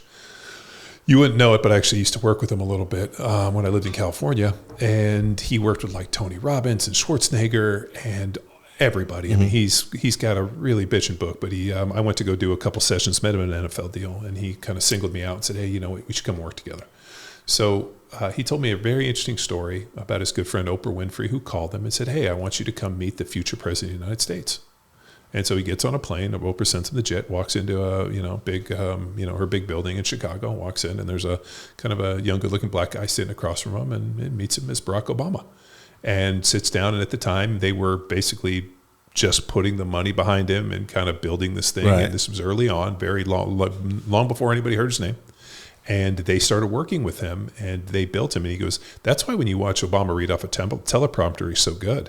He goes, one of the problems we ran into with Obama was that you could hear the disdain and the chip on his shoulder when he didn't read off of the teleprompter. Right. But we coached him so that when he read off the teleprompter, it was incredible. He was money. And he was one of the best, like, not only, from like a physical, from like, just like, good looking, well spoken. I mean, his cues and this and everything. It's like Biden said, he speaks so well. It's presidential, Yeah. which is what I want. He's a statesman. Well, it's what I want out of a president. Absolutely. I want somebody who looks the part, gets up, and presents the deal that they studied for the test.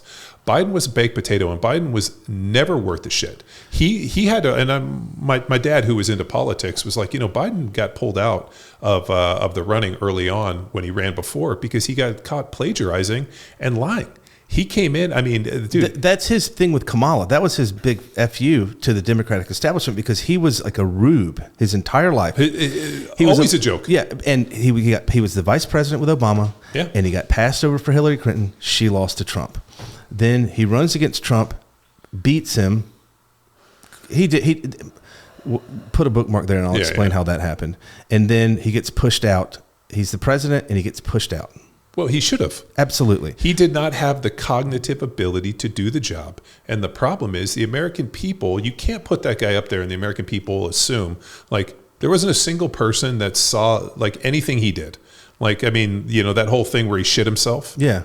Like, that's legit. Yeah, he was like, and so he's deep in the throes of dimension. Anybody that's ever seen, like, you can do a basic search. There's one of the ones is Gates. They start shuffling their feet and they don't walk anymore. He couldn't shuffle his feet. They had somebody holding him. He was like a lost child. And you know what? Like, that's elderly abuse. And 100%. His wife is a piece of shit, and the people behind him are pieces of shit. Absolutely. For putting that person in. It's elderly abuse. Yeah. If that was if I was his son and that was my father, I would have fucking raged against the dying of the light because I would not want my father to be embarrassed the way that that's his legacy. Yeah, he's a vegetable. But he's got fucking Hunter Biden in there who's over there, I thought that this Parmesan cheese on the floor was crack cocaine, so I tried to smoke the Parmesan cheese. Yeah. Like, I mean, the fact that okay, now whether or not you believe they tampered with the election, they did 100%. The fact that Hunter Biden laptop story was real. They knew it was real. They were able to go get 50 people with high-level security clearance to say it was Russian misinformation,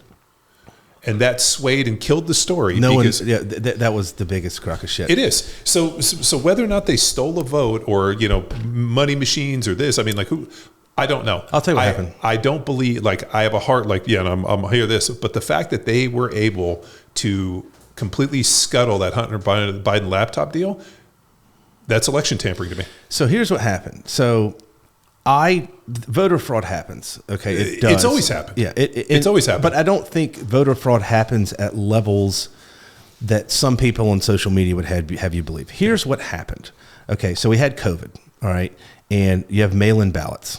All right, so just to tell you about mail-in ballots, I've lived in Texas. My brothers live around the corner from my mom. My mom still gets mail-in ballots. For me, my brothers, and my dad. My dad died in 2017. So my mom always jokes whenever she gets to her house, she gets 5 mail-in ballots. She always calls up. She's like, I just got your mail-in ballot, and I'm registered here in Texas. You haven't been in California in a while. Yeah, I haven't been there since 2017. Yeah. My brothers live around the corners. They get mail, or they go down and vote, and my mom still gets 5 mail-in ballots sent to her house for us. She throws them in the trash. So when I lived in Washington State, I got a mail-in ballot for every election, and it was an awesome process. And I remember one time they sent it back to me and they said, the signature doesn't match. And I looked at the signature, I was like, shit, I just scribbled it. So I had to redo it. And I was like, oh, interesting. But here's what happened. So COVID happens. We have mail-in ballots. We have ballot drop boxes. And so what they would do is Zuckbucks came in and they had all this money and they would pay people. So if you think about where in major cities, put a question mark on Zuckerberg. I got a whole theory on that. Yeah. Well, he started hanging out with dudes and his testosterone level raised instantaneously. He started hanging out with dudes. Probably surfing and BJJ. He got into probably a better, more favorable microbiome. Yeah. He hired Kai Lenny and those guys to keep him to big wave surf. Yeah. And he probably starts going on a little bit of hormone replacement. So he probably got higher T levels. He's hanging out with good dudes, eats some steaks, and next thing you know, he's not a cuck. Yeah, exactly. He was raised around sisters and stuff. You know. Yeah. But so if you think about this. Your average Republican voter, they don't live in skyscrapers or high-rise apartment buildings in major cities. So what they would do is they'd go to these buildings with 500, 1,000, 5,000 apartments, knock on the door. Hey, how many people live in this apartment? I don't know. What? Why are you asking? Here's $20. How many people over the age of 18 live here? There's 5 of us. All right, fill out this iPad, and we're going to get a ballot mailed to you. All right, so we're going to come back in 3 weeks. Here's $20 per person, so here's $100. We're going to come back in 3 weeks, and you're going to get me those ballots. Okay, cool. Go back 3 weeks, knock on the door. Hey, man, those ballots arrived? Yeah, hey, let's fill them out.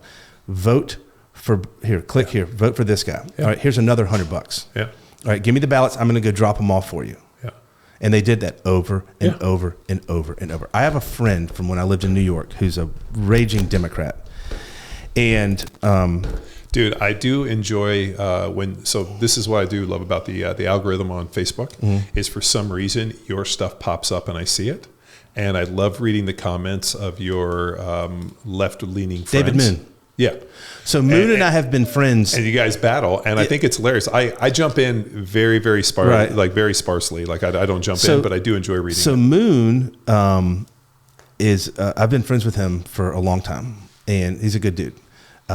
And I've always gotten along with him, you know. And people are like, "Is that your brother? Like, why don't you block him?" I was like, "Why would I block him, man? I've known him longer than you, you know." Like, yeah. And on top of it, dude, like he brings a different side of the tracks. Yeah, you have to have contrarian decision. Yeah, he's a black dude. Black dude lived in New York City. But like you have to have other people on the side, because if you don't, then you create this echo chamber, which is what's happened in social media, where now everybody creates this echo chamber where now only the people around them are the ones that are like, rah, rah, rah. No, I want to hear fucking pushback. And eventually what happens if you're a higher intelligent level person and you're surrounded by Southern rednecks talking shit constantly, you'll tend to gravitate away from that party. That's what happens. So Moon and I, he works for a major television company, good dude. My financial situation is much better than his, and I can normally bully him into any bet I want. Man, you don't know what you're talking about. Bet. What do you want to bet? 10 grand. Man, I can't cover that action. Yeah, see, but let's there needs to be consequences. Like, if you're so sure, bet me. We were talking about the 2020 election. I was like, dude, we're going to roll you guys, man. There's no way. There's just, the momentum's ours. He goes, whatever you want to bet, let me know, and we'll do it. 5, 6, 7 figures, whatever you want. We'll put it in an escrow account. We'll have an attorney do it. Winner takes the money. And I was like, what is he talking about? And I remember the night of the election, I was like, we went to bed. We were winning. Yeah. And I was like, aren't you glad you didn't take that bet? He goes, there's still time.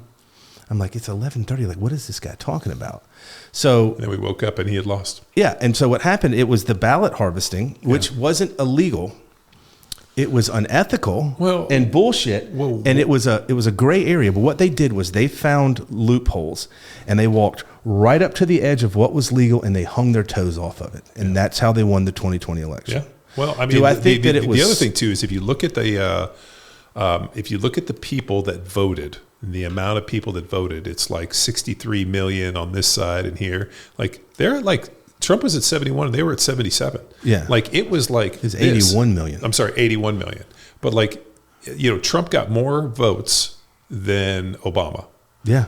They had never had a point where an incumbent got more votes in the second term than he did in the first ever lose. Yeah. And he did. He got more votes in 20 than he did in 16. Yeah. It was. And then all of a sudden you're like, this is what's weird. I have a hard time believing that a baked potato of Joe Biden gets 81 million votes, who gets more votes, substantially more votes than Obama. And you hear people be like, oh, they were voting against Trump and the culture of this, and be like, at the end of the day, like, this is where I break in terms of the party stuff. I'm not voting party. I'm voting for the individual. Right. If somebody who is a Republican candidate's a piece of shit, I will gladly vote Democrat. Right. And if I don't like either of them, then I vote libertarian. Yeah, write in whatever. Yeah, like or you write somebody in. I mean, but the fact that the Democrats slip a Kamala in there instead of running a primary. I mean, we might have gotten RFK or somebody else, or find somebody else. Do not run a candidate that's already broken, that nobody fucking likes, and the most unlikable candidate I fucking have ever seen outside of Hillary Clinton. No, zero internal monologue. No, at least Hillary Clinton brought some level of skill. So many years ago, in Atlanta, there was a guy who was a lawyer for me, Jeff Smith. Jeff Smith, he's with Greenberg and Triac in Atlanta. Big entertainment guy. Had met him through my agent. He invites us to go to this is probably circa 2006, 2005, Hillary Clinton for president fundraiser. And he goes, John, I'd like to invite you. Would you come? And I was like, only if I get to meet Bill Clinton. Right? Because I would like to meet that fucking sociopath. So we go. I get to take a picture with Hillary Clinton. Bill does not show. He ended up getting hooked up with some young college chicks, and he fucking blew it off. So we're sitting at the table with poor Hillary Clinton, who is by far the frumpiest, most unexciting, like awful person to be around. Right. And I sat there, her daughter's about my age. I tried just nothing. And we're sitting at this table with these people, and these people are high-fiving that when she's president, we're going to own everything. And I was like, dude, this thing is a massive thing of bullshit. This woman will never fucking win. If you talk to anyone that ever worked in the Secret Service on her detail, they said she's the biggest bitch in the history of DC. She's awful. She's awful. And she has massive cankles. Her she was wearing a long thing, and I saw her cankle like this. She's repulsive. She's a disgusting person. Just a disgusting demeanor. Just her, everything about her was just they hate us. They hate people like us. They just hate people in general. But you made a comment earlier about tariffs. The thing with the tariffs is, I think Tim Dillon talked about it on his podcast Saturday, and what Trump's doing with the tariffs is the right thing to do. Yeah. I don't necessarily know that the way he's going about it is the right way, but if you look at Canada, we have a $100 billion, $200 billion a year surplus with them. Yeah. We're responsible for 29% of their GDP. Yeah. They're responsible for 1.2% of our GDP. Did you know the majority, 90% of the entire Canadian population lives within a short drive of the for sure. of the border? Yeah. So Casey tax calories. Yeah. He's like, dude, the Canadians. Bard. Yeah, Bard, Casey Bard. He's like, the Canadians drive across, they fill up our gas and go buy all their clothes, and they do all their shopping, and they drive back and forth. They don't buy anything in the fucking Canada because the price is too expensive. The thing that's crazy about the Canada's thing on tariffs, they were pulling all the Jack Daniels off the shelves that they'd already paid for. And they made all these videos, and it's we're going to show them. So there's all these videos of them removing Jack Daniels from the shelves. And it's you do realize that you're less than 1% of Brown-Forman's, the parent company for Jack Daniels. You're less than 1% of their annual sales. Yeah. More importantly, they already have your money. Yeah. So you already bought it. You might as well drink it. So the tariffs thing's interesting. Someone who's actually really, really insightful on all that is Drywall. Remember him? Mm-hmm. So he works in Chicago in the commodities stuff. Super smart guy. And he was basically saying, he was talking about Powell and lowering rates and why what Trump's trying to do. We have to refinance a massive amount of debt this summer. He's trying to get the interest rates down because we're paying interest to ourselves, which is crazy to begin with. It's $9 trillion that he needs to refinance. And so if he doesn't get rates down, the interest we'll only be able to cover the interest on and he's battling the Fed, who So the problem there is that the Fed has two mandates: fight inflation and employment, jobs. There isn't a third mandate or a fourth mandate. There's nothing to do with tariffs, nothing to do with the stock market. And so, the stock market took a dump because Wall Street likes certainty. Even if it's a bad idea, they just want to know what the plan is. Sure.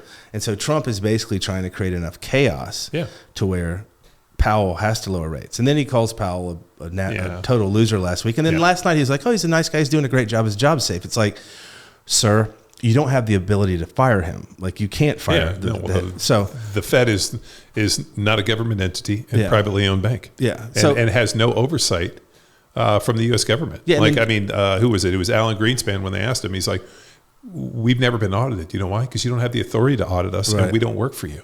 Right. I mean, dude, like Greenspan got up, and I think it was Rand Paul or. It was probably Rand Paul. Yeah, it was Rand Paul. Like, you know, and fucking Greenspan sat there and stone faced him. He's like, no. He's like, we don't have to do anything. Yeah. Why are you even calling me? Yeah. Like, you guys are like peasants. Yeah. So I think Powell's trying to do the right thing, but I think that Trump kind of angling and pushing against him is basically forcing him into a corner. But Trump doesn't answer anybody. He's not beholden to Wall Street. He's not beholden to bankers. So like if you look at like, do you think Trump is beholden to anybody? No. I think he's beholden to Israel. They just my knowledge on Israel is not great. Well, my only thing is recently there was an event where the guy got up and I forgot who it was, but basically introduced Trump as the first Jewish president of the United States. Fair enough. And Trump laughed, and there was this big kind of joke in the whole thing. And so, like, that to me was, you know, and I'm not a conspiracy theorist for like the little hat gang and all that. I mean, everything, like whatever's going over there within the ugliness. But I mean, there's some interesting stuff. If you read like the transfer agreement, you kind of understand like the creation of Israel. There's a book called Rise and Kill First. So it's that thick, and it is about every single Israeli intelligence operation and like contract killing, assassination, going back. It is a phenomenal read. Well, I'll just tell you this. If like there was a video, and I haven't been able to find it, but I saw it going around, where there was people in Tel Aviv that were at a wedding on the beach, and all of a sudden there's Epstein walking in the background. Oh, he absolutely was tied into him. Oh, well, he was, but I don't believe he died. I think. Oh, you're talking about recently? Yeah.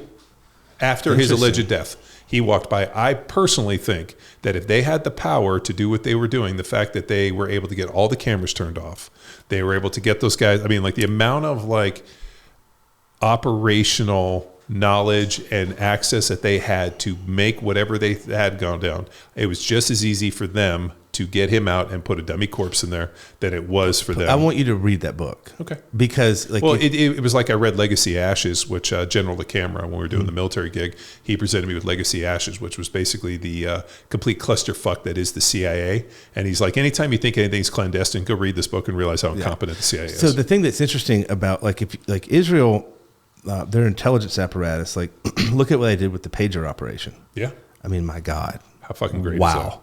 But that's nothing compared to some of the like they own major shipping companies in the Mediterranean that they've owned for 50 and 60 years just because they know one day they're going to need it. They play the long game. They could see a usage for it. Dude, like whether or not like good or bad, whoever, but I'm just saying that like to say Trump is beholden to no one, I'll just say I always kind of felt that. And then when I saw the guy go over there and introduce him as the first Jewish president, I was like, okay, somebody owns this dude, and if it was, it would be these guys. Yeah. But it's not your traditional. It's not your Wall. Yeah. Like so, for example, he's trying to get rid of the carried interest rate loophole right now. Yeah. Which is like basically venture capital. Yeah. So he's basically wanting to tax them at ordinary income on like carry fees and things like that. And you should. Well, so I disagree with that. Let me tell you why. So like when you look at companies, they need to raise money to grow. They can go to a bank and get a loan, and they have a mortgage, and that's all they have is capital and a mortgage. Or they can link up with VC firms, private equity, which offers more expertise, can open up more doors and things like that. And I don't want any new taxes. I don't want anybody getting new taxes. I don't want you taxing the rich more. I don't want you taxing the poor more. I don't want you taxing private equity because you've always disliked them. So the carried interest loophole, like private equity is important to the growth of our company. It's important to businesses to grow. Startups, they need capital, they need cash. So I think it's a horrible decision, and hopefully he changes his mind. But I don't think he's beholden really to anyone at all. Like back to private equity, like Killcliff, for example.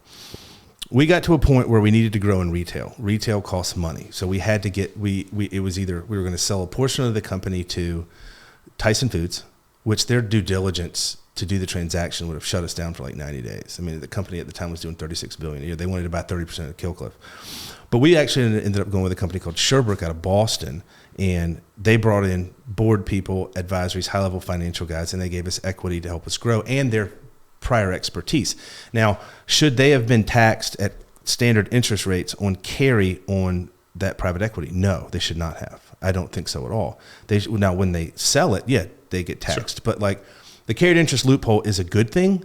Private equity is a good thing. Now, there's private equity horror stories. I can tell you plenty of those too. Sure. But that's an example of Trump not being beholden to anybody. Like he's trying to get rid of it, which I think would be a massive mistake. I don't think he's beholden to his donors. I don't think he's beholden to anybody. No. And he's a lame duck president. He's not running for re-election. Yeah. So he's here. I mean, he's a one more and done. I mean, but you've been all over the world, and how many people would you say you've spoken in front of, like met, talked to in your career? Thousands. Yeah, a ton. Have you ever met anyone that talks like him or uses the English language the way he does? No. So it's the Dunning-Kruger effect. I mean, that's why I like I said, if I ever get the opportunity to meet Trump, I would gladly take it. And I might not have said that in 2016. Mm-hmm. But seeing him, obviously like seeing the way that they fervently attacked this dude at everything, they tried to impeach him. I mean, like the only way that this country keeps running is if the Republicans can keep the House and the Senate. Yeah. Because if we lose the House and the Senate, or, when I say we, but I'm just saying if they flip over to the other side, the amount of fucking red tape and impeachments and this and all this other drummed up bullshit. Yeah. I mean, like the January 6th thing was created by Nancy Pelosi. Like the fact that it was an intelligence test, right? Like those idiots, and like there was government agents. I mean, they know there was FBI people. That goes back to getting worked up by energy around you. Like, go in the building, okay. Well, yeah, and so like one of the stories is great. Like people were outside and they just saw doors open. Like, come on in. Yeah. And like these people they had some idea that they were going to exercise democracy and that they were going to go on the steps and get, dude, we abandoned what this was as democracy with the signing of the Patriot Act. Right. Right. Like and I think that was one of the comments that you had where somebody was, I think somebody was talking about the lack of due process in terms of Trump just basically deporting these MS-13 gang members and not doing, with due process. And one of the guys, I think it was, I forgot his name, but he's super left, was going through this whole due process thing. I'm like, where were you on January 6th? Yeah. Or where were you when they came in illegally? Yeah. I was like, look how they basically abandoned, like you guys were cheering when they were basically abandoning due process on the January 6th people. Yeah, so then it's like I believe me, I'm not in support of what January 6th did, but at the end of the day, like it has to be unilateral. Like you can't say, oh, these people January 6th, they were like those people weren't insurrectionists. They were trying to do a revolution. Those are a bunch of like an idiots. Unarmed insurrection. Yeah. What is that? Well, like the guy with the Viking helmet. Yeah, and what do they call him, like the paleo shaman or something. Yeah, But so the thing, right, but like these people were morons. Right? Like they were idealistic kind of dipshits. And then you have a bunch of FBI agents that are then riling them up and they know they're FBI agents because their names are redacted out of everything. And then some dude, some like FBI guy totally shoots this lady and kills her who was Ashley Babbitt. Yeah. And then they know who shot her and they've never ever said anything about it. So unarmed insurrectionists and you're going to fucking turn and open fire on them? Yeah. So the thing that's really the part about January 6th that's the most repulsive to me is, so my position is that is our capital, okay? Yeah.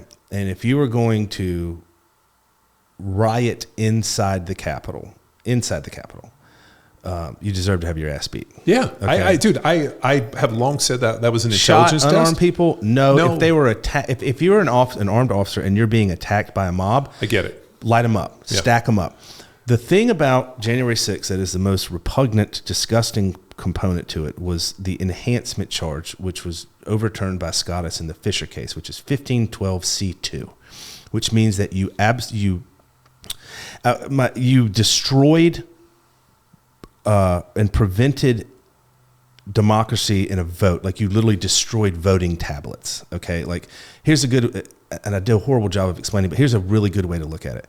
You're on vacation down at Port Aransas, okay, and you're walking home from the bar drunk as shit, okay, and your car is at your Airbnb that you rented. They get you for public drunkenness and then tack on DUI. You're like, wait a minute, I was walking drunk as shit, absolutely, screaming and yelling, punching street signs, guilty as charged, but to add on DUI, I was 5 miles from my car.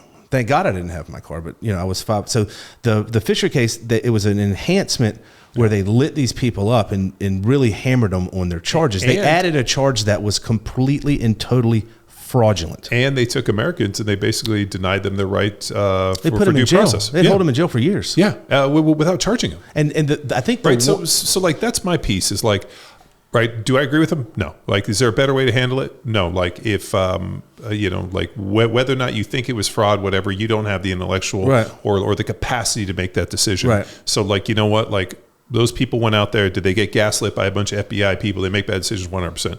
Were those people basically walking around taking pictures, which is my favorite, those people walking through the gallery taking pictures? Yeah. Like, these are more dipshits. Like, this is more a lesson in intelligence, but to like treat those people and to completely abandon due process. Like they're Al-Qaeda. Yeah. And here was the deal. Nobody fucking was standing up and fighting for these people. So my contention was, all of a sudden now you're complaining that Trump deported MS-13 gangbangers back to El Salvador, and they're like, oh, he's circumventing the Constitution because of due process. My comment is, we gave up that right the minute that we signed the Patriot Act in. Yeah, and the old lady that walked into the Capitol and prayed and then turned around and walked out. Yeah. And they put her in jail for, 4 years? Yeah. That to me, it's like whoever the judge is should go to jail. Yeah. And lose your law license. And then the deportations and stuff, what people fail to grasp is that we have 3 co-equal branches of government. We have the executive, we have the judicial, and we have the legislative, which is the House and the Senate. We have the judicial. But you can't have So you know that they abandoned civics in school these days, but I'm glad that you took yours. You can't have a district judge override the duly elected president of the United States. The Supreme Court, it takes a majority. There's 9 justices. It takes 5 to change something. You're telling me that a district judge in New Mexico can, or Maine, can do something about the border? You're nowhere near the border. Yeah. You know what I mean? Like, it's that to me. Yeah, it's ridiculous. I think we have a major problem there, which is the lawfare stuff, and God bless him, like Donald Trump has the dumbest enemies in the history of the world. Yeah. Like if you look at like Letitia James, who rolled him up on 31 felony accounts for, she's a moron. Well, she just got in trouble. For doing the same thing but saying she and her father were married not once but twice to get and then like changing the number of units, which that's just outright fraud. No, I mean, like this whole thing is fraud. I mean, it's insane. Like, who was it? Stacey Abrams, who had a company that never exist. No, it didn't exist. Well, they had $100 that they opened it, and a year later they get $2 billion. And then Trump froze that, and you have a district judge saying that they have to pay it. Yeah. It's like, how does that work? It's insane. And one of the district judges in D.C. was born in Canada. He's not an American. He was not born an American citizen. Yeah. So that to me is insane. The lawfare stuff is, and I think about it quite a bit. Like, you keep messing with certain groups of people, and you keep pushing and pushing and pushing, and eventually something's going to break. Yeah. And I think, my one man's opinion, the last time you saw a demographic get pushed like this, we ended up having what's known as the Civil War. Yeah. And I'm not saying that's going to happen, and I don't want that to happen, but like, at some point, enough is enough, and it just becomes too much. Yeah. And it's just insane because, like, and one thing that Drywall said, I meant to mention earlier, was that the one thing the United States does better than anybody on this planet is finance, and we have the deck loaded in our favor to where everything benefits us. Why mess with that? And the same can be said for the way that our society is governed. We live in utopia, whether people like to think it or not. Go to Africa. I was going to say, you go to Africa where all of a sudden now they do ethnic cleansing. Yeah. And they're slaughtering Christians. It's millions. It's insane. And it's like, we live in the greatest country the world's ever known. But why mess with it? This is the problem, because people have no understanding. Like whenever you hear people like shit on them, like, have you ever traveled the world? And realize that we live in the best country on the planet. That's the reason everybody wants to. Yeah. Like it's just the reality. And I think the problem is that when you've been a captive or caged or whatever you want to say you've lived in here, like there's this feeling that like, you know, the oppressors and all this, it's like, go somewhere else. You want to see women's rights? I mean, you know, like my favorite was like Gays for Palestine. Yeah. I'm like, you realize they throw people off of roofs for that shit. They bound you and toss you. Yeah. Yeah. Like that's their deal. Yeah. You're not allowed there. Yeah. You're not allowed to. I mean, you know, we have, gay marriage, which to me is like the minute that marriage became something that was a financial agreement where now you could come together and file joint taxes and you get deductions, you can't tell two men they can't be married or two women to be married. So it's like, okay, it's no longer a covenant within, let's say, you know, within the church. It's a business. financial civic agreement. Yeah, it's an agreement because we get a benefit from it. So to say that like two men or two women can't be married, like that feels broken to me. Yeah. So if anyone has diluted the sanctity of marriage, it's heterosexuals. Yes. I've been married 3 times, man. Like I was married twice, young for very short periods of time. Good for you. I've told my wife, and I love my wife, and I love my family. If it doesn't work out, I would gladly never be married. I might not ever I would gladly just go live on a mountain somewhere. Yeah. And this is the interesting thing about being married. There's a constant negotiation on time. Absolutely. Like everything in my life is a negotiation on time and trying to manage my schedule, somebody else's, and dinner and kids and this and this. And there's this constant negotiation. And unfortunately, like there's a hierarchy of wants. Like, hey, I want to do this, I want to do this. But there's things like other things that override. Like, so my life is this constant state of like, what is the biggest fire I have to put out? What's the most important thing? And then what am I trying to manage just enough of what I need to do so that I don't fucking decide to go walk off into a I was married for a few months when I was like early 20s, and then I had another marriage that lasted like a year and a half that didn't work out, and then I was. You were engaged for a long time when I met you. No. Kelsey and I, we were never engaged. Oh, yeah. No, we were in a long term. We were together like 7-8 years. Oh yeah, I thought you were engaged the whole time. No, we were together 7-8 years, and then that just kind of grew apart. Yeah. And then Melissa and I were together since we got married in August. We've been together 5 years. Yeah. But like if you look at like the sanctity of marriage, like heterosexuals, it's a massive divorce rate. Yeah. So like you can't like, and I remember I was like turkey hunting in like Broken Bow, Nebraska, like population like 300, and this was like when in the 90s when Clinton and they were talking about like gay marriage and all this stuff, and I was thinking, I wonder how many people in this town have ever seen a gay person. Like probably not many. Well, they've seen a gay person. They were just not. They weren't gay. They were just. It was like they were just pretending. He's got a male companion. Like that's called a boyfriend. Yeah. And I think one problem that we have, and it gets worse every day, is like the people's demand that you accept their views instantaneously. Well, this is something I've said on the podcast. This country guarantees you life, liberty, and the pursuit of happiness. The right. You have the right to live the life that you want, unabated by anything, right? Like do what makes you happy. You don't need my permission to live your life. Right. You don't need me to co-sign on it.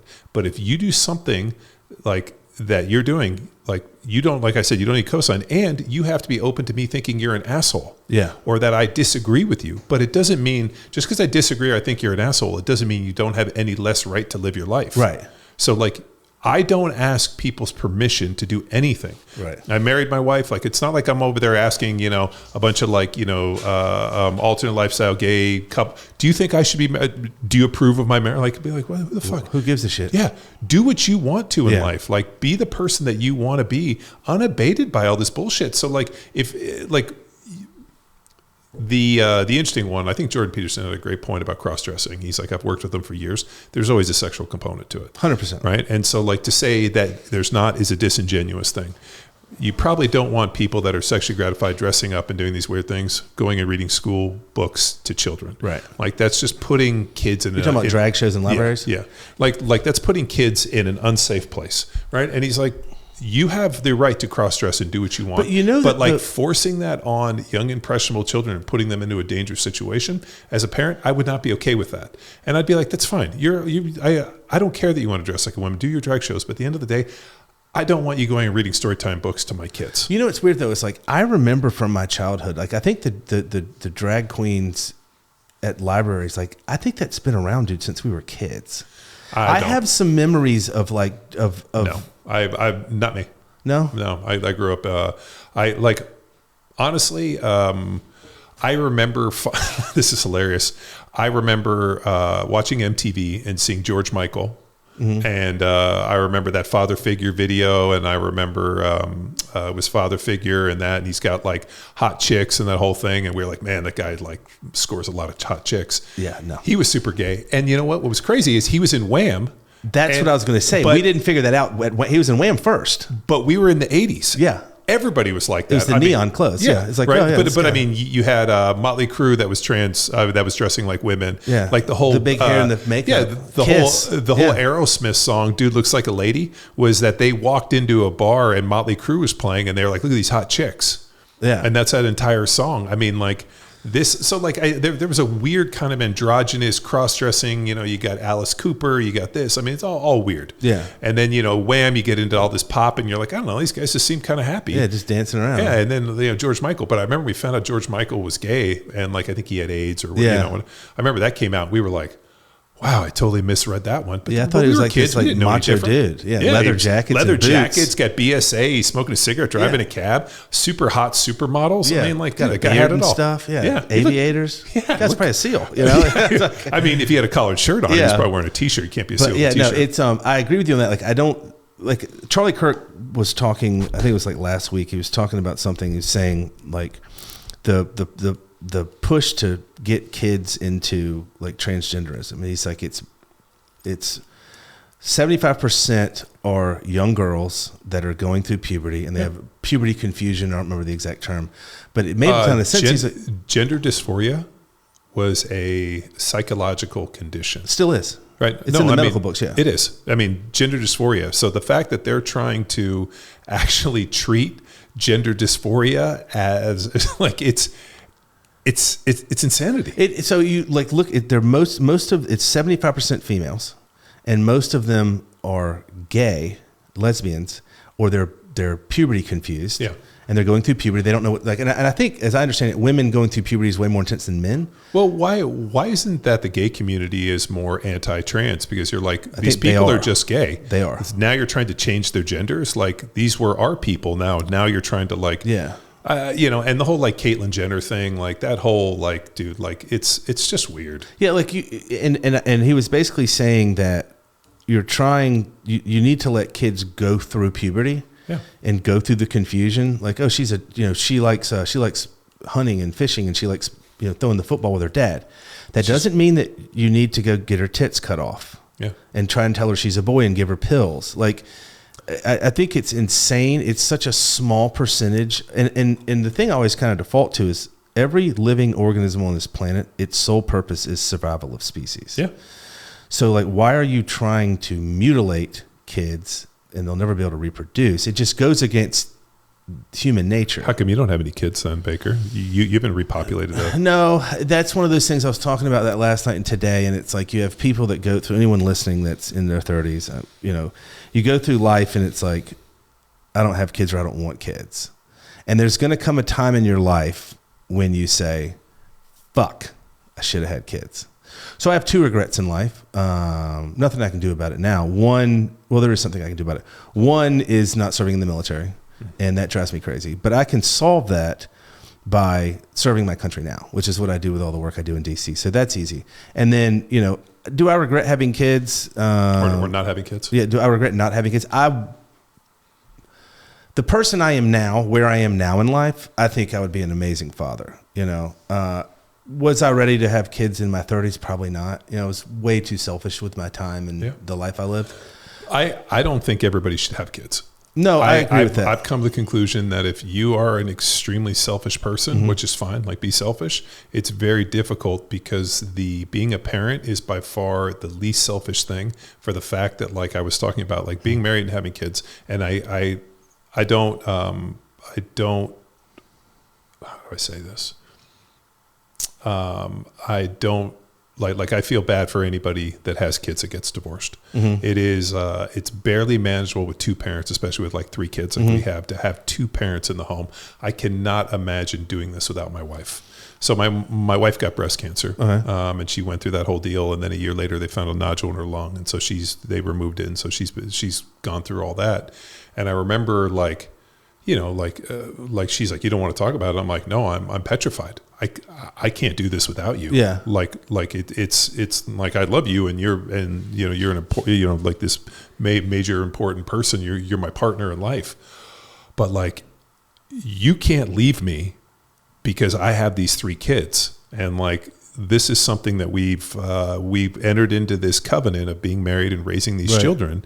And like, this is how I view this, is like, this is what's like, we made this deal. Like, you're not getting out of this. I'm not getting out of this until we do, and then if when they leave and you make, who knows, maybe you want to, like, you're mad at me, whatever, like, who knows, but like, this is the covenant we made, and this is the deal. And also, I agreed to be their father and raise them. And like, my job is to like, make sure that, you and I are managed. But like, that was one of the things where I was like, yeah, no, I'm scared to death because I don't know what this looks like without you. Yeah. And I don't, dude, man, I feel terrible for anybody that has to be married or has to get divorced or gets divorced and has kids, because the kids are the ones that suffer, not the parents. Yeah. And so, and I know this is strange. I mean, I have an amazing wife, and I can't like say enough about her, but even if it wasn't, I would not leave my kids behind. Yeah. And I know, like, but like, people are like, well, I'm not into him anymore, or he doesn't meet what I want. Like, tough shit. You made this thing. These kids didn't ask to be here. Yeah. So then my deal is I have to raise them. Yeah. And, I think that's the most important thing. So like, if you are not okay, or you are like, hey, this is more important to me to do this, then don't be a parent. Yeah. I think that's one of the biggest downfalls in our society is the nuclear family. It's incredibly important. Or the lack of nuclear dissolution. family, or the dissolution of the nuclear family. Yeah, I think kids need a mother. I think the most noble job on the planet is a homemaker, is a mom. Yeah. Like my dad died when I was 5. My brother was 8 weeks old. My mom was in grad school. Oh, shit. And my mother raised 2 very successful boys, and she taught the entire time. She was a school teacher, and I that is more impressive to me than like some C-suite at some major Fortune 500 company. Yeah. Anyone can have a job, but like raising 2 wild ass boys, both played sports year round. Dude, I mean, like, so I got 3 kids, just trying to manage the 3 sports, baseball, basketball, soccer, manage all these things. Like 4 o'clock, I'm done with work. Well, sports are different now than when we were coming up. So my nephew Gavin runs track. It's wild. It is. So Jamie insane. plays. She plays on a club basketball team. Practice 5 nights a week, and then they play games on the weekends. Yeah, Annabelle's volleyball, and Gavin runs track and cross country. And another thing that's super fascinating, dude, is like, remember like when we were growing up, the kids that ran the mile and the 5K were like the tech nerds, the theater kids. Not anymore, man. Hell no. Those dudes are jacked. I'm telling you, look up some of the times these kids are laying down. Dude, I'm impressed, dude. I mean, a 10-4 at the Texas State meet last year didn't put you on the podium. Yeah. Do you know how fast that is? Yeah. You know that is, dude. insane. When I went to college in '94, Brandon Willis was our running back. He ran a 10-300 out of Colorado, and he was one of the fastest guys. I want to say he was the fastest dude in America. Probably at that time. Yeah, he ran a 10-3. Now it's like you're high school. You might get 3rd in state. But now you're talking almost 30 years later. Yeah. Like, I hope this shit's evolved. But it's I am very glad that I had almost multiple lives, right? Like, I think about, like, the idea that, we're born and we die, I don't think exists. No. I've lived all these different seasons of my life. I'm so glad that I was born when I was. I grew up in born in the 70s, grew up in the 80s, came to maturation in the 90s. Our formative years were before the internet. Well, I think that's super important. Yeah. Right. Like, riding bikes. I mean, TV, like, I remember my brother and I joked, there were 3 shows on. It was like MASH, there was the news, and I think like Price is Right. Yeah. Like, I remember, like, in the summer, we were so excited because we got to watch like Chips in Emergency was like our whole deal. And, but we watch the TV and you turn it on. It's not like Netflix, which is like fucking never ending. Yeah. And the fact that, like, the phones and all this other stuff, like, we had to like pick up a phone and be like Wellborn residents, and we'd have to write notes down. My parents would get pissed at us. We had to order a pizza. You had to call and talk to somebody who said, I would like a large Domino's pizza with this and this. And then the guy would say, here's your address. You give it to them. Now my kids, like, I've watched them talk on the phone. They don't even have any fucking phone etiquette skills. I had to sit them down and be like, when you call somebody on the phone and they don't know you, say, hello, this is, pick up, hey, this is John Wellborn. Like, you have to announce yourself, not just be like, hey, Yeah. And I was like, dude, like you guys have zero social skills. And like part of the problem is there's no house phone. So like, I'm glad that I grew up in that time. I'm glad that when I was 11 years old and we would wash cars and I get to go drive them around the block and my neighbor saw us and then call my mom, like there was no Instagram. I wasn't Snapchatting that shit. Yeah. So like the thought of being indoors was punishment. Oh yeah. Like I don't have any recollection of like drinking water. Like you just go run up to someone's faucet, wrap your lips around. Like Jamie, my buddy Jamie and I were talking about it last night. I can taste that. Yeah. I know what a faucet, because I've wrapped my mouth around thousands of them. Or you turn off a hose and you have to wait a few minutes for the cold water to show up, or you fucking burn yourself. Or you get in a swimming pool and just start guzzling water from the swimming pool. Like now we have, before we leave the house, we got water bottles and this, and they need snacks. Magnesium and all this. I don't even remember fucking having snacks. I remember making my lunch, which was like 2 PB&Js or 2 turkey sandwiches with like a Coke and chips, and like wrapped it up. And that was a hassle, because you wanted to play outside. It's like, I don't want to stop playing to eat. But like, getting up, like now my kids, it's a completely different world. And my one fantasy, and I tell the kids all the time, and this is my brother and I, when I saw my brothers recently, we were sitting around having drinks, and my brother's like, man, if I had a time machine and we had one wish, I would take all these kids and drop them in 1984, 85 and see how long they could survive. They couldn't fucking make it. No. There's no way. They don't have the leg stamina. They don't have the ability to play games. Like they would be so overwhelmed. We walked everywhere. We ride bikes. Ride bikes, ride skateboards. Dude, so I got to take my kids. I drive my kids to sports. Like they were like, Dad, did you? I'm like, no, we got on our bikes and rode to baseball practice. Yeah. I had like my backpack with my bat and my mitt on my thing, and like that's what we did. Yeah. It's just so I'm so glad that I grew up in that. I saw like kind of like the internet, and we didn't really know what it was, and it's like our senior year of college, I think, is when it hit the scene. So I remember my freshman year of college. Well, you were out in the tech world. We had to submit a paper via the internet, and it took like 7 discs to get there to be able to do it. And we had email. It was a fucking mess. But I remember I only used the internet to book travel when I played in the NFL. Really? It wasn't until I retired from the NFL and then I got hit by CrossFit that all of a sudden there was like blogs and information and all these things. And like I saw this thing explode. And, it's been fascinating to see the evolution of it. But what I'm so glad that I have that historical understanding where I could see it, and I would dream that hopefully in the future that this whole thing comes grinding to a halt and we can go back to that, because it felt a lot less anxiety, because I just feel like this level of nervousness and anxiety that people can't relax. And even when you're having a conversation, like there's something happening that I need to be doing. You're late for a flight or something. Yeah. Well, and it's like nobody can live in the moment anymore. No. And I'm guilty of that. I struggle with it too, because there's so much information coming at me all the time that I know that it's not necessarily that I'm missing something. I'm just afraid when I log back on, I'm going to be too far behind. So let's touch on this and then we can wrap it up. CrossFit. The thing that is scuttling down. I have a theory. All right, let's hear it. I think what's going to happen is Rich Froning is going to step up and he's going to put some VC money together and he's going to go buy it, and then it's going to be called Froning Fit. Disagree. That's what I think is going to happen. He's too happy in his life. I think that they are going to prop him up and put a bunch of VC money, and it's going to be Rich Froning on the cover, on their Mount Rushmore as their leader, coming back to take CrossFit and save it. No, I think Rich is grateful. I think Rich realizes what he has in life is a byproduct of CrossFit. Yeah. Which I think a lot of people don't realize that. They have main character syndrome. And I think when CrossFit was at its peak, which was, it was fun, dude. Like, it was a blast, dude. It was cool, man. We had a really good time, And I think that it was aspirational. So like my previous girlfriend was 5'11" and a half, 170 pounds, former collegiate athlete, professional athlete. My wife is 5'9", 164. I like big. You like a big woman. I do like a big woman. I like a big, muscular, athletic female. That's durable. And then things get sideways. They can help you carry shit in from the car or whatever. I agree with you. If you got to fight a motherfucker, they can probably throw a punch. Melissa can throw a gnarly one. They can carry ammo cans and shit and help you with stuff. So what I'm about to say is, I like bigger girls. I like muscles. And I think that the sport of CrossFit, the female component is wildly intimidating to society.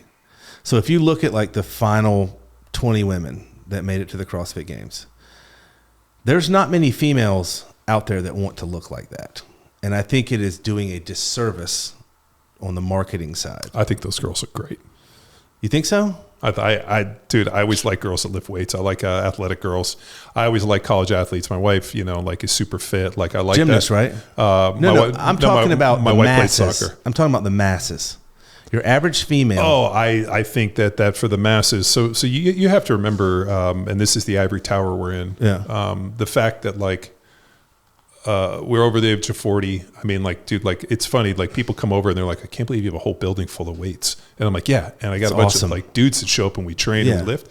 Like, that life that I lead, and like, I went to Jits yesterday, just trying to just fucking smash people. And, like, that is not the norm. No. That is a different life. I mean, like, it's funny, Zach Evanesh, we're in a chat with wrestler Matt, who's my buddy that wrestled at Cornell.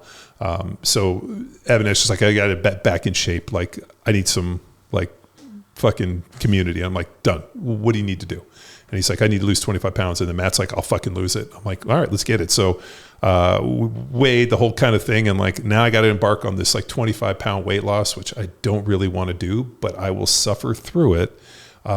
Which probably puts me at like fucking sub 10, like 8% body fat again, which I don't like doing because it's really, it's a lot of being hungry, and it's not a lot of fun. And I'm not a lot of fun when I'm hungry like that. Yeah. And, but I will suffer and do this because my buddy needs me. And like, people like ask me and they're like, I can't believe you know, like what, I'm like, no, if I got to lose 25 pounds and try to get as shredded as possible, I'll fucking do it. Because if there's money, shame, or some form of shit talking involved, I'll fucking do it. And if there's a performance gain, but I think there's a lot of people that don't fit into this like mindset and methodology. And my wife's always like, when we go out and we meet people or new people, she'll be like, look at me. And I'm like, yeah, no, those, she's like, how often do you find your tribe? I'm like, not very often. Yeah, rarely. Yeah, rarely. And she's like, that's why you have a bunch of young dudes. They like, I trained some of the top professional Brazilian Jiu-Jitsu players in the world. And it's like, you hang out with these dudes that are professional athletes. I'm like, yeah, because they have a singular mindset. They like want to get shit done. They're not sitting around getting ready to get ready. Winning at all costs. Yeah. And that's what I want. And they don't get offended when you put a foot up their ass when they make a mistake. They learn from it. That's why we write, work with the guys at Development Group. We write the programming for the guys at DevGuru, and those guys are great. You know why? They just want to be the fucking best. They want the best information, sharpest tip of the spear. They want to touch the magic. Yeah. But back to the CrossFit thing, I think CrossFit has an imaging problem, and I think it on the female side. So what would be good if you and I could put together a VC and go buy this bitch. But I'd want to buy it at such a massive discount because I have a feeling, and there is a completely, like you said, they have an image problem. And I think because, and like you watch, like the High Rock stuff's killing them. I don't know how it works out. You would have to, in my opinion, you have to completely... You need to change the culture. You'd have to have the VC would have to be led by a guy that was a CrossFit fanboy and was so blinded by his like love for the CrossFit space that he would overlook bad numbers, bad business. Oh, you would have to, I mean, I don't think it's recoverable. No. Shit, no. No, I think the only way that it's somewhat recoverable if you bring in a dude like, let's say, Froning. Like Froning calls like me and like a bunch of dudes, and it's like, you know what, we got to put the fucking band back together. You get Rob Wolf and Kelly Starrett, and you bring back some of like the people that had some impact upon CrossFit, and you come in and you put some systems in place and you try to save it.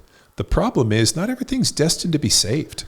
Maybe it just needs to burn and something needs to come from the ashes. I think the only negative is Glassman got $200 million and he walked away. And then, the people that brought in did a terrible job in terms of keeping the brand going and scuttled it. You're going to have to, what makes it great, you're going to have to find multiple profit centers within. So I don't see how it works. I've thought about it a lot. I don't see how it works. If we go back in time, Anthos Capital buys Lauren Glassman's deal and they take it, and this thing would have still been successful. I think the worst thing that happened to that thing is they gave Glassman full control, and he just, the megalomaniac he is, just ran fucking wild. Well, I think one of the problems Glassman ran into was like when you look at founders, like your skill set, when you cross 25 million, 50 million, 100 million in revenue, that's a different, 100 million in revenue is a different animal. Yeah. I've lived it with Black Rifle. And you got to bring somebody in. You have to, but the problem is, man, you bring in people with operational experience but they don't have brand experience. Yeah. So Black Rifle, it's a brand centric company. Yeah. People wanted to be a part of it. Yeah. And we went public and we had to bring in these C-suite people. And like they had operational experience at these massive companies, Fortune 100, Fortune 500 companies, but they'd never worked with a company that was so brand focused and the importance of brand. And that's where you have to have like someone like Evan who's willing to cede control in certain areas, but I'm not giving up control of my brand. I control that. No one else does. Yeah. But if you want to go get out your calculators and do spreadsheets and stuff, that's fantastic. You guys do that. Where Glassman failed was that he surrounded himself by yes men, and most of those yes men were losers. Yeah.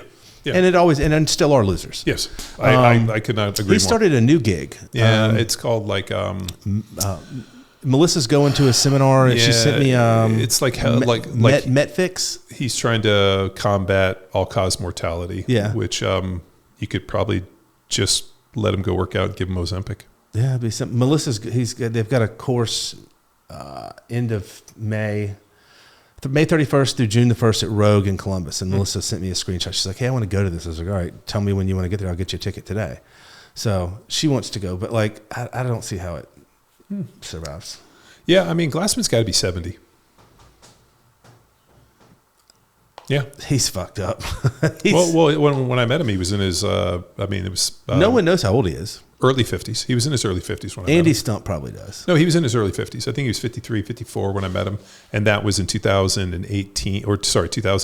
Mm-hmm. So I think he was 53, 54. 17 years ago. So he's 70 plus. Yeah. So what he's doing, I don't know if this is just him trying to get another, swing at this out of ego. He got kicked out of his company. Who knows? I mean, maybe he's benevolent now, but he's a maniacal dude. So yeah. Do you think he had any skills? Like, did he know anything, or was he just full of shit the whole time? Well, I had Chris Summers on the podcast, which is coming out. So we had Coach Chris Summers, who is a high-level, not only gymnast, but also was a coach for the U.S. Olympic team and took kids from the age of like 4 and 5 through the Olympic cycle and was a high-level coach and considered one of like the best gymnast coach. When he met Greg and they brought him in early, he made a few phone calls. Nobody named Greg Glassman ever did gymnastics at UCLA. No, of course not. Right. And he was not a high-level gymnast or a high-level gymnastics coach, so what he's claimed.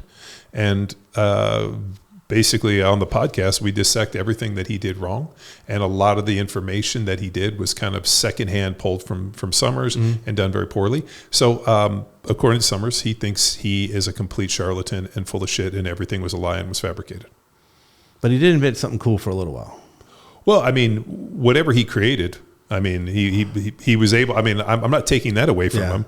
I just don't know if he has the acumen. I mean, and my favorite is his use of big words and how he couches things, and like a lot of his stuff. We're science based, but yet nobody ever can have a scientific nuanced discussion. Like he would surround himself with like some of those sick defense. Just dipshits, man, that like they would try to sound super intelligent and speak at a high level. It's like, I have no idea what that word is, man, but I know that all the other words around it are you're wrong, and like, shut up. Yeah.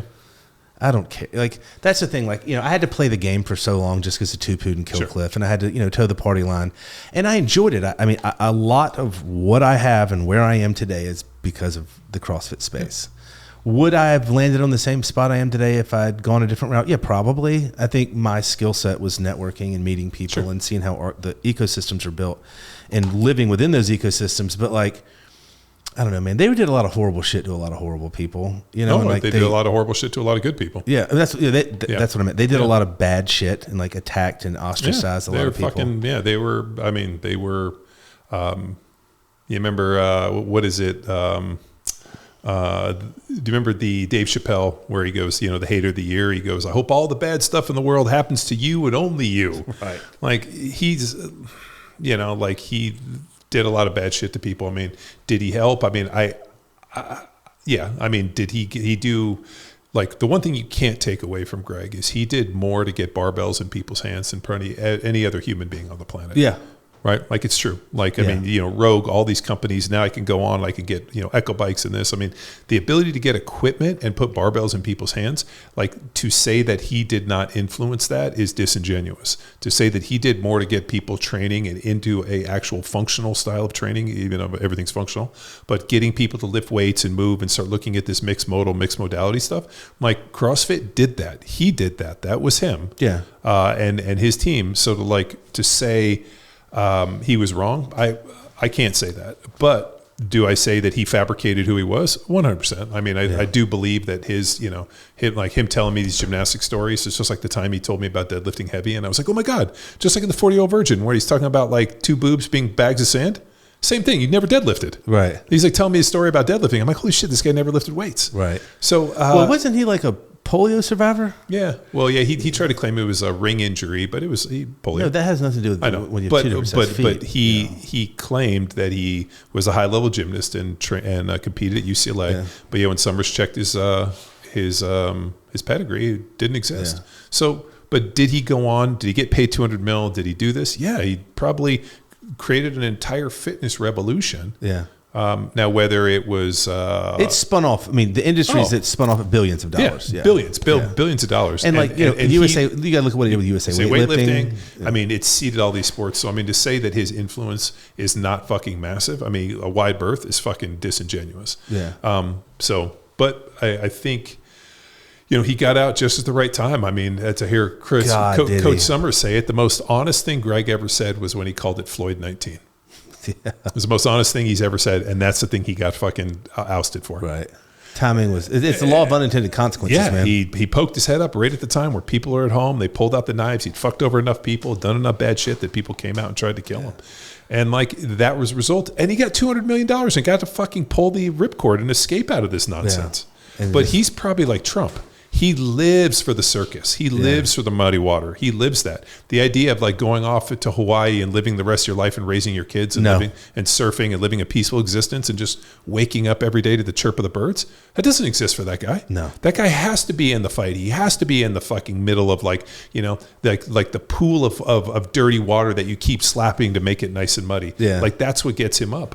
I probably would have taken that money and I probably would have bought a coffee plantation in Hawaii and basically just raised my kids and like, you know, like built cars, forged knives, surfed, like done jujitsu and just basically lived the rest of my life being epic and tan and well-fed and fucking well-trained. And happy.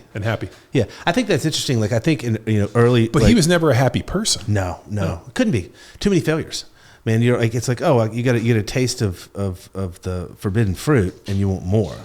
And I think, you know, in my early days, like I think the things that are most important to me now, like people make mistakes in life and you have to, you know, to like, you have to suffer to appreciate, you know, you have to have the sweet to appreciate the savory, whatever the saying is. You have to have the savory to appreciate the sweet.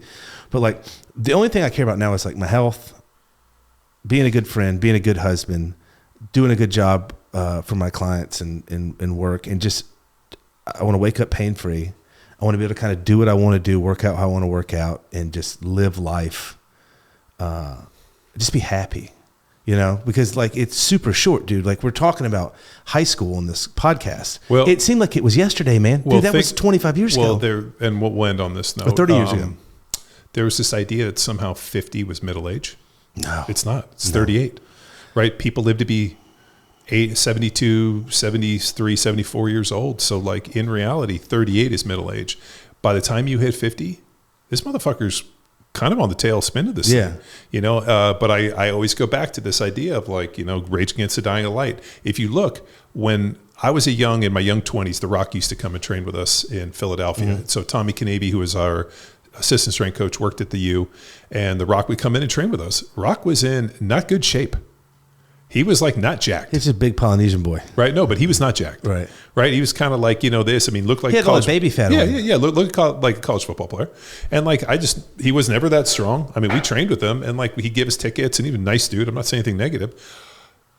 He got in the best shape of his life in his late 40s, early 50s, Yeah. and is fucking bodybuilder shredded. Yeah. To me, he's living his best life. I mean, the person he is today, like, so I always joke with people. I'm like, yeah, like, it's funny with the CrossFit stuff because I run into people who are like, oh, I'm in the best shape of my life in my 40s. And I'm like, how shitty of shape were you in your 20s? Right. Like, I will never, even like at my age, like I will never attain what I had in my 20s when I played in the NFL. Yeah. Like big, strong, fast. Like I know that's behind me, but the best version of this version is ahead of me, and I'm going to continue to train for it. Yeah. And I'm going to train for it until the day I die, thinking that the best version of me is like The Rock. Like The Rock, the best version is here. And so I think as long as you take that mindset, and there's all this idea of like, oh, my life's behind me, I'm never going to be bullshit. Be your best be your best person today. And I heard a great one that said, in 10 years, you'll do anything to be in the shape you were in today, regardless of what that looks like. And that means, like, let's say you're out of shape today. In 10 years, you would die to be in this good shape because you weren't sick. Right? Like, if you were jacked, like today, like 10 years from now, what does that look like? And I think about that, like, okay, like 10 years from now, like, what was I like, in my like late 30s and then my 20s in this? Like, I need to continue to train to be the best version of myself. Yeah, I think it's I think life starts at 40. My opinion. You realize that's when I realized I wasn't going to live forever. I think when you realize your mortality, that's a huge stepping stone. Well, for me, it was my dad passing. Your dad passed away when you were 5. Yeah, like, I had my dad up until 2017 until he was 80 years old. Yeah. So and, I miss him every single day. I think, but with age comes wisdom, and I think I'd rather go through life with a higher level of wisdom than being peak fitness in my 20s and early 30s. Like there's just something about being wiser and smarter now that's just so much more fun. Yeah. Because like people are like, hey, what do you think about this? Like, man, I think that's the dumbest idea I've ever heard. Why are you doing that? Yeah. Oh, you're 20. Okay, I get it. Yeah. So that's what you need. Yeah, life's great. I'm thanks for having me, dude. I'm glad to come out here and see you, man. It's good. Yeah, it's been too long. So thanks for tuning in to an episode of Power Athlete Radio. Hey there, Power Athlete Nation. Big shout out to all the heavy hitters who stuck around till the final whistle. If you've been soaking in the knowledge bombs and epic tales we've been dropping for free, here's your chance to be a game changer. Swing by klfi.com/powerathlete and toss a few bucks our way to keep the podcast fueled and firing on all cylinders. That's ko-fi.com/powerathlete. Your support makes a difference. See ya.